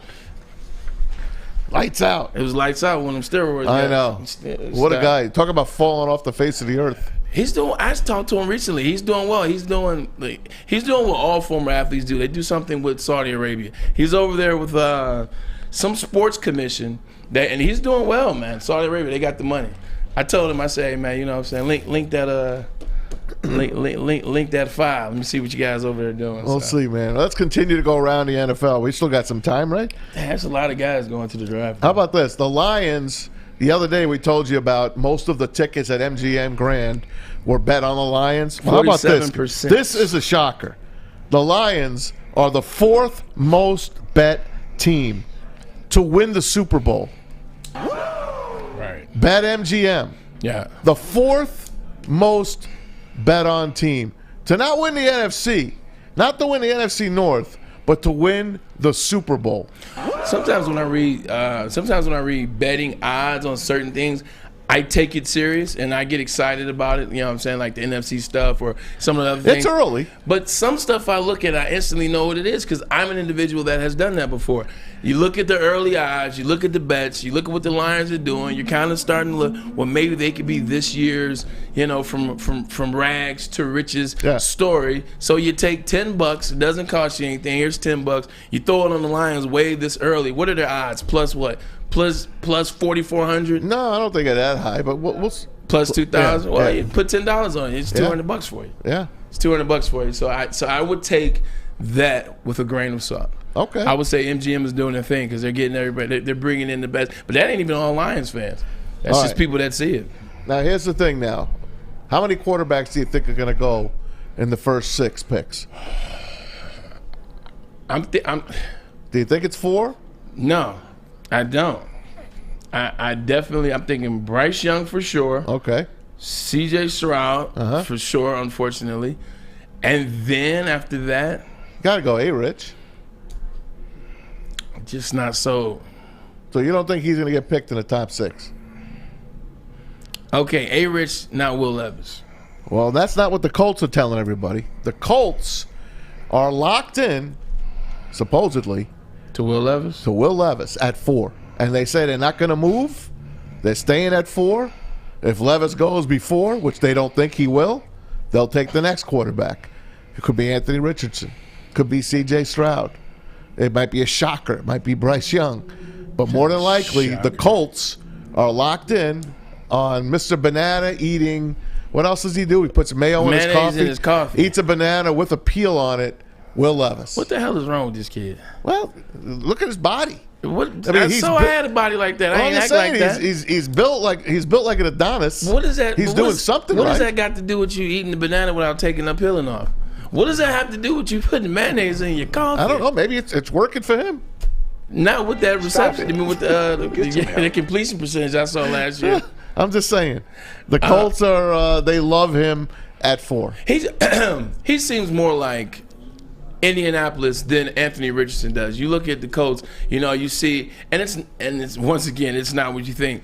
When you look at the Colts, I see methodic, I see strategic, I see a little older school, I see Peyton Manning. Like when I'm looking at that, I see Peyton Manning, I see Andrew Luck. So I think he's the next quarterback that fits in that system. I think with the big arm, but he's also a guy that's a pocket quarterback, and I think that's what Jim Irsay is looking for. He doesn't mind the weird stuff because he's weird. He's an eccentric owner, so I think it's an eccentric owner with an eccentric quarterback. I think you got a match made in heaven. All right. When we come back, I've got a couple of stories, and I know Braylon wants to touch on Saquon Barkley. Is it about you being a general manager in the nightclub scene back in the day? Saquon Barkley, and I got a story on your favorite player, Ben Roethlisberger.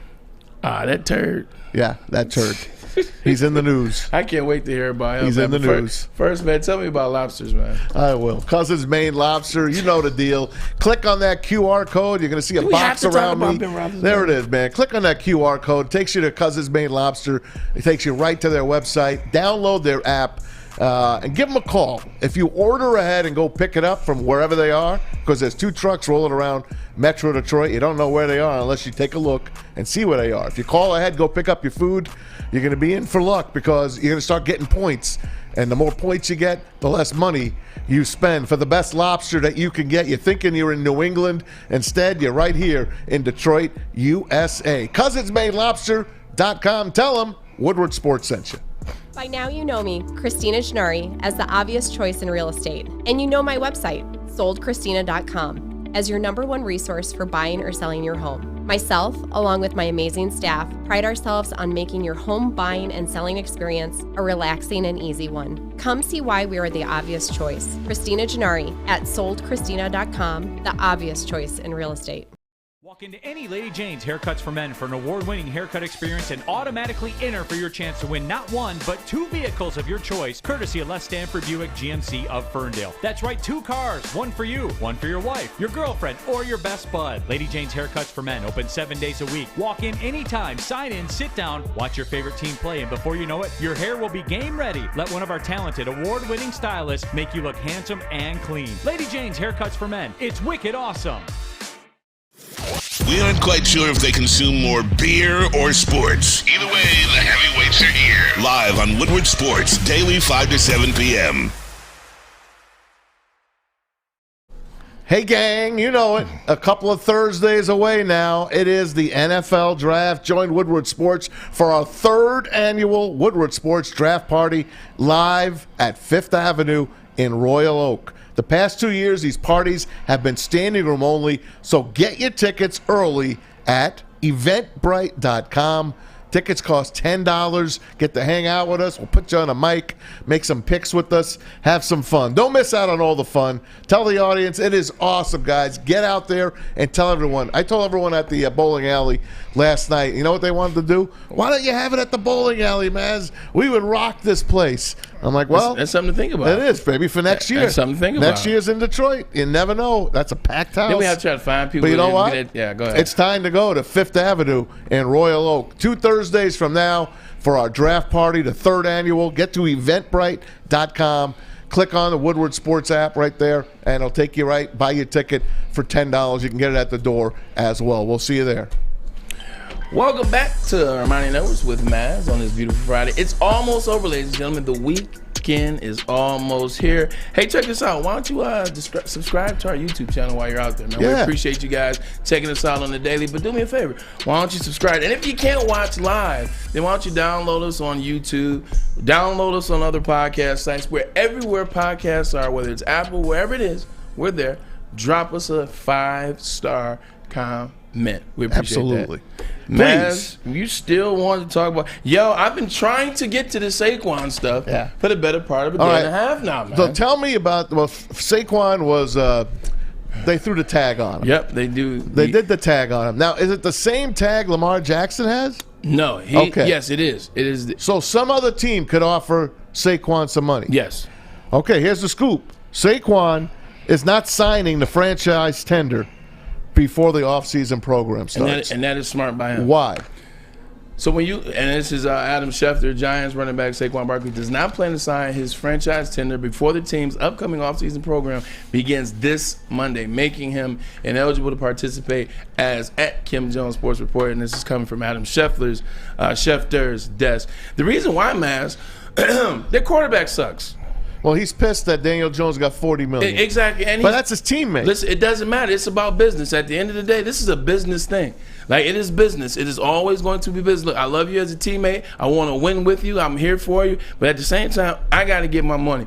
Why were the New York Giants in the playoffs? It's 2 reasons.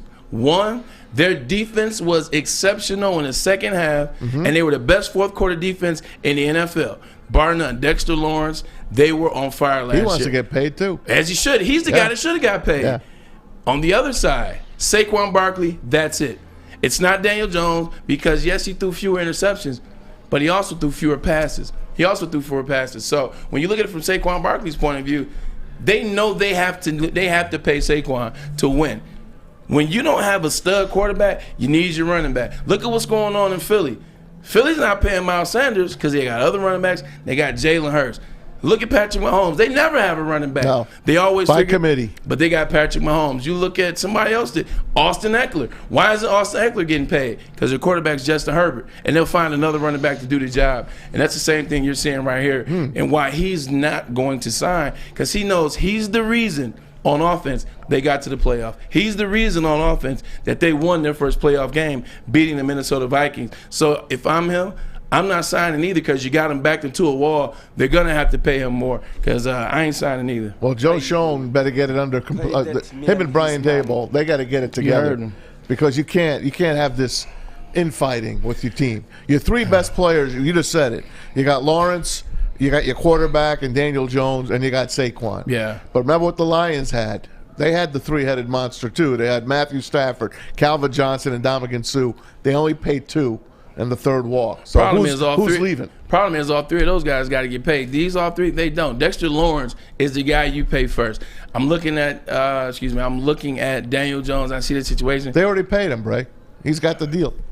Yeah, but this is beforehand. This is going into it. I get it. If you go backwards, how I would have done that situation, franchise Daniel Jones for a year, franchise him for a year, pay Dexter Lawrence, and then talk to Saquon Barkley and figure it out. Because at the same time, Saquon Barkley, hey, if you don't want to sign, because now you're going to force the Mara family to do something drastic, like draft Bijan Robinson. Well, another guy that wants to get paid, as we know, is Lamar Jackson.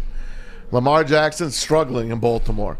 So leave it to a quarterback that used to be in that division to dope out Lamar Jackson as a passer. Here's what Ben Roethlisberger said. Please read, Bray, your favorite guy. I'm not reading anything that prick said, but for the sake of the show, there you go. And I have to do my job. You don't fear him just sitting in the pocket and picking you apart. This comes from Ben Roethlisberger. Here's my problem with this. This is twofold. Thing one. Who the F asked Ben Roethlisberger? Who cares? Well, someone did. Why are we posting it? Why are we talking about it? Are we talking about it? I'm talking about it to stir your blood. You know, but it's the same thing when he came out with that comment that said people from the 49ers reached out to him last year saying, hey, would you come out here? And he said, no, I turned him down. Yeah. That's a lie. You know what goes on, man? When guys are no longer cream of the crop, when guys are no longer talked about, Ben Roethlisberger has been the topic of conversation in Pittsburgh for the better part of the last 18 years. He's now no longer playing. No one cares about number 9. No one cares about Ben Roethlisberger. So now he's got to tell you stuff like, man, you know the 49ers reached out to me. No, they didn't. Now he has to say things about Lamar Jackson, who's a trending topic right now. So now people are what? We're talking about Ben Roethlisberger again.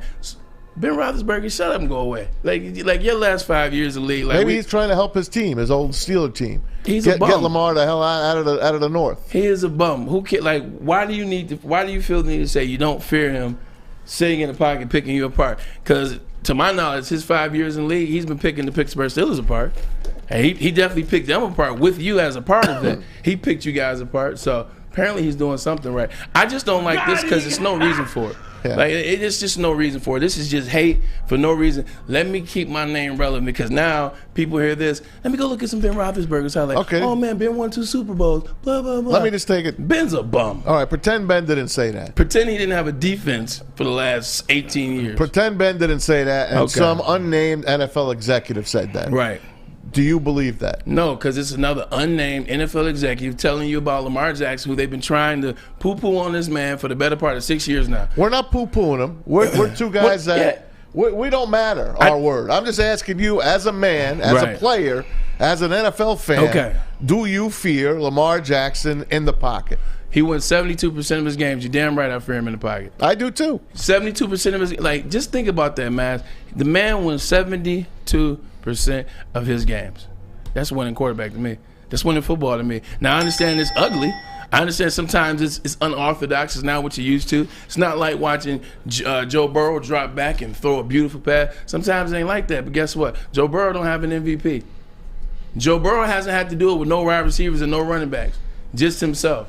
So, yes, I trust Lamar Jackson in the pocket because I think he's gotten better every year in the pocket. All right, I got one more for you guys. It's up to fourth quarter. Let me set you up in 1976 where the Tampa Bay Buccaneers and the Seattle Seahawks were the expansion teams to come into the NFL to make it up to 28 teams. The Seahawks and who? The Seahawks and Buccaneers, born in 76. The Creamsicles. The best uniform ever. The best logo ever in sports. The Buccaneer? Is the Tampa Bay Buccaneer. Bucko Bruce. He a little zesty for me. Guess who's coming back this year, at least for part-time? A couple of times. Is that Jack Sparrow? Just take a watch. This is the Tampa Bay Buccaneer video from their website, TampaBayBucks.com. Look at that pen. Is that leather? That's not a... Yeah, just check him out. He's just drawing it all up right now. Wish we could. There's a little music behind this, a little Jack Sparrow music. We're not trying to get canceled, man. Okay? No, we don't want to get canceled. He's lighting a match now. Let's see what he's going to do. Is he setting it on fire because the Tampa Bay Buccaneers are dumpster fire right now? No. He's sharpening his little crayon there. He's dropping some red. That's how you do. Looking like blood. That's how you do the emblem. Now. That's how you do your emblem. He's signing it up. He's standing up. That is Bucko Bruce, is he folks. About to hang himself? Here we go. Was that a suicide note? Here we go. I'm back. It says. I'm back. And there it is. Bitches. The Buccaneers. Bucko Bruce is coming back this year. It's the greatest uniform ever. I was a kid. I could not wait to get my Buccaneer gear. I had a winter coat, Braylon. I'm about to kill this. A winter coat. You know, you get it from the Sears catalog. I had a creamsicle winter coat. I remember that, though, yeah. With a hoodie. The whole 9 yards. I was decked out in Buccaneer gear. Okay, that was you. That was me. I remember my starter jacket came from East Bay. How many of y'all out there remember East Bay? That would be sweet right now. That starter jacket. Okay, so you ready for this? Bucko Bruce. Yeah. The Buccaneers. I got you all excited. The creamsicles are back, and Bucko Bruce is back. The logo is back. See, this is why I said the creamsicles remind me of losing. This is why Ryan Ermanni said, and I quote, the Detroit Lions need to change their uniforms. Because what happened with the creamsicles in the 70s and 80s? They were the worst team in the NFL. They literally, they went 1-15 multiple times, or 1-15 multiple times. They don't bring back the creamsicles when Tom Brady's here, when they're winning Super Bowls, when they're almost winning Super Bowls. They bring back the creamsicles when who's the starting quarterback? Baker Mayfield. The creamsicle jerseys and Bucko Bruce are synonymous with losing. Why didn't they do this 3 years ago, man? This would have been perfect. It was supposed to be done last year, but because they still sucked last year. But they couldn't get it done. They were 8-9 last year. They just couldn't get it done. The factories were backed up. They could not get the uniforms done, so they got them coming out this year. They're going to see them 2-3 times this year. The fact is, the factories should have been closed forever. Because the Selman brothers wore those uniforms. Did they lose too? Louis and Delman. Leroy and Dewey. The Selmans from Oklahoma. What does Leroy start with? An L. It is another L for you, man. Hall of Famer. Hall of Fame L takers. But I'm happy for you, though. You seem excited, so I'm happy for Bucko Bruce. I just think it's a great logo. I really, really think it's a great logo. It is a good logo, but it just goes back to what Ryan said. I always got to give him credit. Sometimes you got to take that chance. That's why teams move from a jersey. It's just represents the Lions better not get rid of Leapin. They better not get rid of Leapin. They better not get rid of Leapin Lion? They better not. But, man, you know what? The NBA playoffs are starting Sunday. So when we get back, I'm going to talk about a little bit about the NBA playoffs. Let's break it down, man. Let's go. But first, tell me about that Folding Warehouse. The Folding Warehouse in Hamtramck, Michigan. 2 ways to play this great game of football and bowling. Hell, I could do that better than I'm bowling these days. Ooh. $12 unlimited open play and a private lane reservation to you and 10 or 12 of your friends. 2 hours for $120. That's less than $10 per person. If you're thirsty, get anything you want to drink. They got multiple full bars, over 100 beers on the menu, and the $2 mystery beer machine. Plus, you can bring your own food in or have it delivered. FoldingWarehouse.com. Get your fold on. It's a great day to get some Centron in your life. Okay. There it is. Centron, here we go. Gotta grab the cranberry. Oh wait, it's 2 for $4. Gotta double up with the classic as well. Centron World, baby. Centron, available at select Krogers, and if you wanna know how, go to @CentronWorld.com. You get dope like me. You know what? Why wait?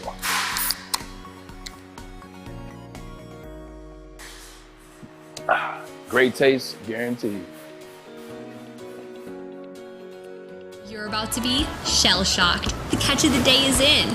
Big Boy Seafood Fest is officially back. Join us for some of your favorites like our popcorn shrimp and pike perch platters and our classic fish and chips. This year, we've reeled in some fresh catches like our shrimp Alfredo, shrimp stir fry, and our fish sandwich. And especially, don't forget about our all-you-can-eat Friday night fish fry buffet. Every day is a fish fry at Big Boy. Get a shot up. This is for the win. All of Detroit's sports teams live on Woodward.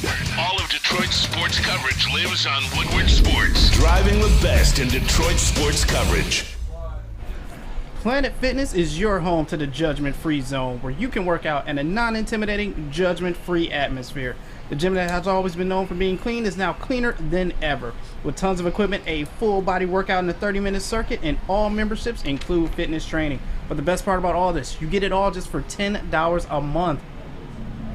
Only $10? Yes, only $10. Your fitness is essential and a key part of your physical and mental wellness. Essential. It is essential as well, too. Join In Club today or check them out online at planetfitness.com. Yes, sir. Welcome back. Hey, man, we're having a good day. It's Friday going on. It's nice and chill. You got Lucas running around the compound with shorts on. He always runs around with shorts on. They kind of snug, too. They like, they huggers. they huggers if you get my drift. The playoffs, NBA playoffs. The playoffs, man, they're here for some teams, not the Detroit Pistons, but they're here for other teams, man. As we talked about a little bit earlier. Yes, sir. Let's get into it a little bit. All right. Tonight you got the play-in games. You got the Bulls and the Heat. And in the second game, who's playing that second game again? I'm always forgetting. Thunder and the Timberwolves. Yep, Thunder and the T-Wolves. All right, so those games are tonight.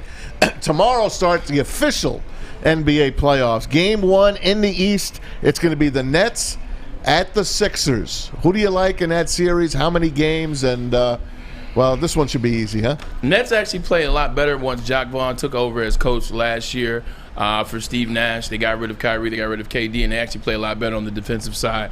They just still don't have any scorers than me, so I'm going with Joel Embiid. He's the guy that's going to be MVP this year. Rightfully so. He deserves it. You saw what he did in his last game against the Celtics, 52 points, 14 rebounds. The guy is a man amongst boys. I think they destroy the Nets. I say Sixers in 5. James Harden has been playing really well. I agree with you. James Harden. Nets, man, let's face it. They blew it up, right? They blew it up before they got to the finish line. They were this close to beating the Bucks. That's right, KD's big shoe. That close to beating the Bucks and maybe keeping this thing together. It didn't work out. Sixers in 5. All right, here we go. The Knicks and the Cavs. This is the 4-5 series. Cavaliers are going to be home. Who you like in that series? I like Cleveland, man. They're a team that has done it. Think about this. We were talking about the Cleveland Cavaliers when LeBron was all said and done. Once he went out to L.A., they're an afterthought. You thought they were going to revert back to the Cleveland of the past, pre-LeBron James, but that's not what they did. Colin Sexton isn't playing well. Darius Garland, they pick up Donovan Mitchell for a king's ransom from Utah in the offseason. Those guys can play. They play well together. They crash the boards. They play defense, and they score in bunches. Julius Randle does not show up in big games, including the playoffs. You saw Ice Trae, what he did to him 2 years ago. I'm going with the Cleveland Cavaliers. I'm taking the Knicks. Yes, they have not won since 1972. My old city versus your old city. Yeah, that's right. 72, baby. The spirit of 73. I'm sorry. That's the last time they won. So long ago. I was 11 years old. So last time the Knicks won a championship. I do think the Knicks are going to eke this series out in 7 games for 2 guys, for Stephen A. Smith and for Spike Lee. And Spike. You know what? I actually will hope that happens for both of those guys. They have been chomping and clamoring for years. The only way I think they win is if Jalen Brunson plays outside himself, which is possible. Yeah. Jalen Brunson, keep an eye on him. They put a lot into him, right? Rightfully so. I mean, you Yeah. saw what he was able to do with Luka last year, and then get those guys to the Western Conference Finals and talk some noise. They put the Suns out, put Devin Booker out. So definitely, Jalen Brunson's a great player. All right, we got the Hawks at the Celtics. Celtics, the runners-up from last year. Who do you like in this series? Hawks were kind of disappointing this year. Celtics in 4. Straight? Celtics in 4. Celtics are the best defensive Eastern team. Jason Tatum played lights out this year. He wanted to come back last year. He did not play his best in the finals. Jaylen Brown was the better player of that team, and it's supposed to be Tatum's team. This year he came back with a vengeance, played well, points are up. He's over 30 points a game. I think they're showing that they're about business. This is their recoup year. They're trying to get back to the finals. I think they don't waste any time. 4. I'm 4. I'll go 5. 4. I'm going to give the Hawks one game. Don't be safe. They're gonna wax the Hawks. One game. Wax. All right. Here we go. Has anybody seen John Collins, by the way? Whoever wins Bulls and Heat's game will play the Milwaukee Bucks. It's not even worth talking about. They're the best team in the league. They got the best record in the league. They got the best player in the league. They're the deepest bench in the league. They're the deepest team in the league. The Milwaukee Bucks, they're basically waiting to meet the Celtics in the Eastern Conference Finals. I'm going 5. Once again, this won't be close. NBA always gives you 1. There's very rarely a sweep. Not last year. Last year was horrible. Really? Last year was horrible. Well, maybe I forgot. I'm still going with 5. It's all good. Let's head out to the West. Let's go to the West. The world champion, Golden State Warriors, and Braylon's new favorite team, the Sacramento Queens. Hey, man, you watch it. Kings got home ice. To watch it. If there's any Queens, they're down the street. Down Sacramento Woodward. with the home court, brother. You know what? This is when you talk about elite level franchises. Look, everybody was speculating what was going on with Andrew Wiggins. I myself got a bad tip. We talked about it, said, what if this is the case? We talked about it. Thank God that's not the case, but it's not much better. It is his father that has been sick. That's why he's gone. But look what the Golden State Warriors did.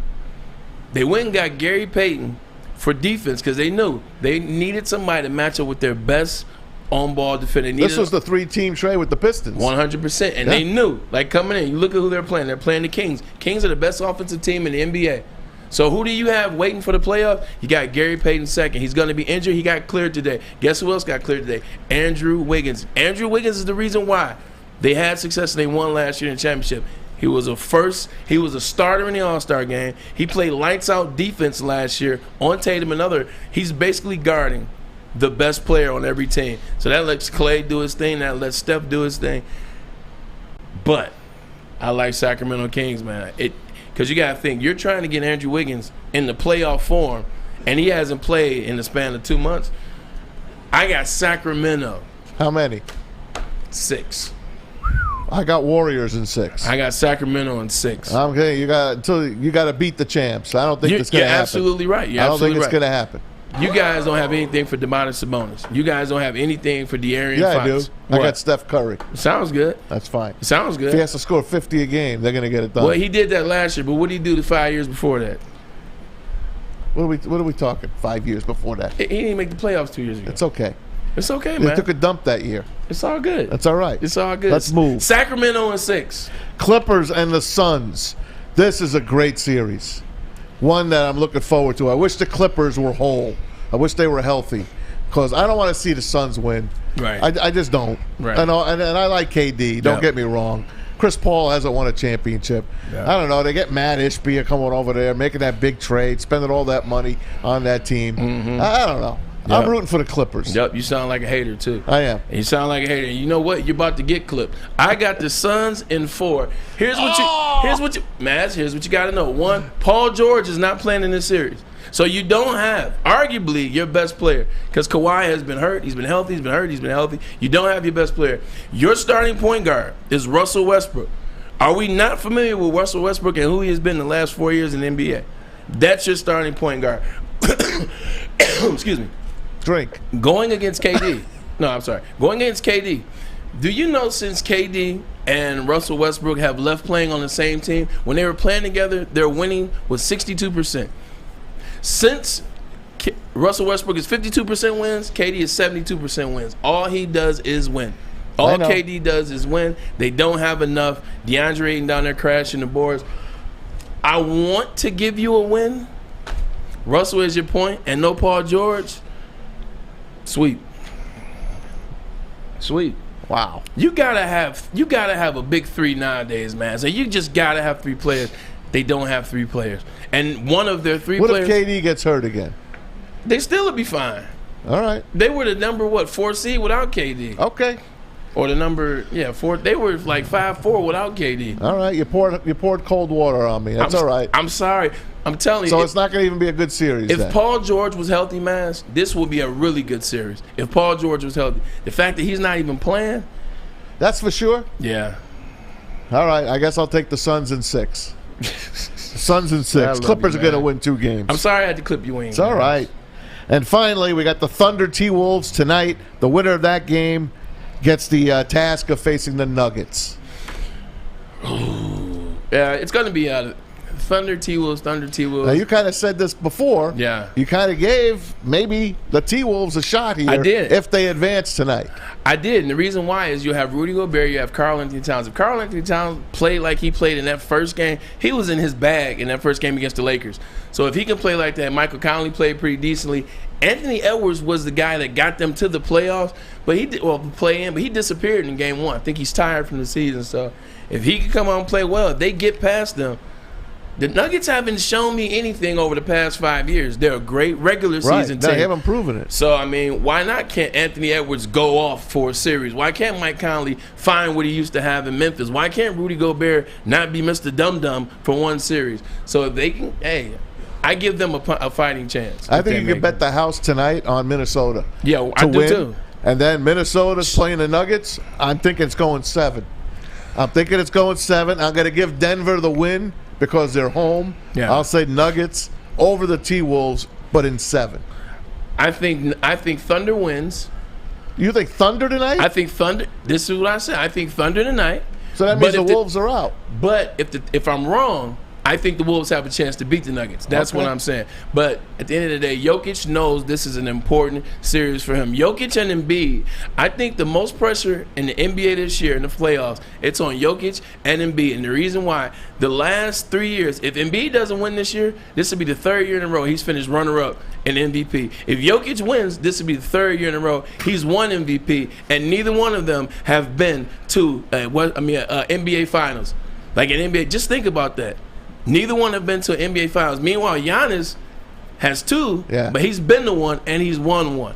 Those are the players that is most pressure on. When we come back after our next break, our last break, I got NHL Stanley Cup playoffs for you. Ooh, sounds good. All right, let's go, baby. Well, get us to Alta real quick and let's get back to the That's NHL, right, baby. Hey, it's Alta time. Uptime matters, at Alta. Alta Equipment's got everything you need to get the job done.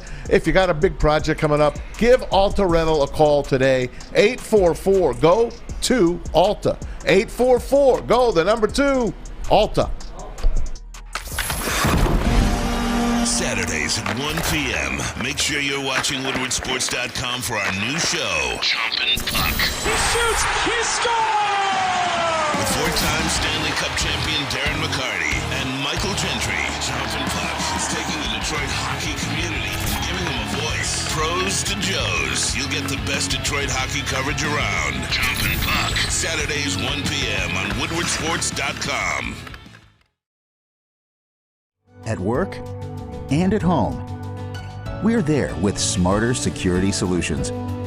Featuring complete automation with customized alerts and more. For over 90 years, we've been the company that's been counted on to protect what matters most, all with personalized service and care. Right now, for a limited time, receive a free video device plus free installation with a new home system.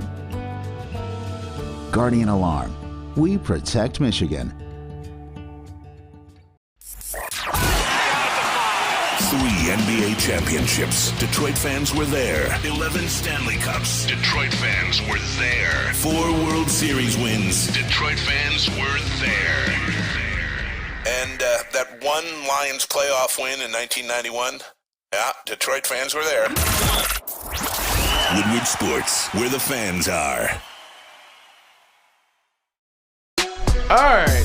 Last segment of the day. Here we are. And you know what? We got to give some love to the Detroit Red Wings. Finished their season last night. They did not win the game, so they did not get to 36 wins. They finished the season 35 wins. You know what? The way I look at it, Maz, I'm going to throw it over to you.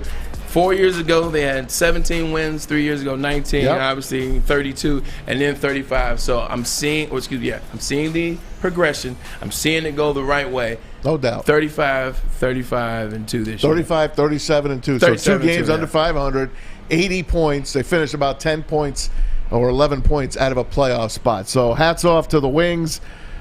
Good games this year. Do we trust the Iser plan? Yeah. Is this the last year? Yes. Okay. They make the playoffs starting next year. They start the streak all over again. Remember 25 years in a row? I don't know if anyone will do that. Remember the Penguins were next at 16 in a row. They got knocked out yesterday. The Islanders won. So the Penguins are out of the playoffs after 16 straight years. Guess what? They fired everybody today. They started with their president, Brian Burke, general manager, Ron Hextall, and their assistant general manager, Chris Pryor, all shown the door in Pittsburgh. And guess what? They finished out of the playoff spot by 2 points. Yeah, and that makes sense. If you look at them over the last 7 years, 50 wins. This is going 7 until now. 50 wins, 47 wins, 44 wins, 40 wins, 37 wins, 42 wins, and then 40 wins. So they're definitely progressing the wrong way. So it was the right move. Their goaltending has been horrible. So we'll see if the Penguins bounce back. We don't care, though. All right, here's the NHL Stanley Cup playoffs. They start this weekend as well. Let's start you off in the East. The best team ever in the regular season, the Boston Bruins. Yes. You know what that means. 135 points, the most points ever by an NHL team. They're number one, and they take on the wild card Florida Panthers. Who do you like, and how many games? I like the Florida Panthers. Last year, the Florida Panthers were the best team in the league. I think they were. I remember that. They went out in the first round. They did, and guess what? This year, they're going to return the favors. The Bruins go in the first round. Like I told you earlier. I hope you're right. Like I told you earlier, the Patriots, they break the record, they lose. The Giants, they break the records, they lose. San Fran Giants, they lose. And then the other one was the Golden State Warriors, 73 wins, and then they lose. Yes. So the Bruins will be next to follow in that footstep. Mark that down, guys. You got that? Bruins will win the first round. Bruins are going down in the first round? Bruins are going down. So Florida's going to beat them. 6. It's going 6. Oh, I hope you're right. Panthers in 6. I'll say 7, though. Okay. All right, I'm going to stick with you. All right, here we go.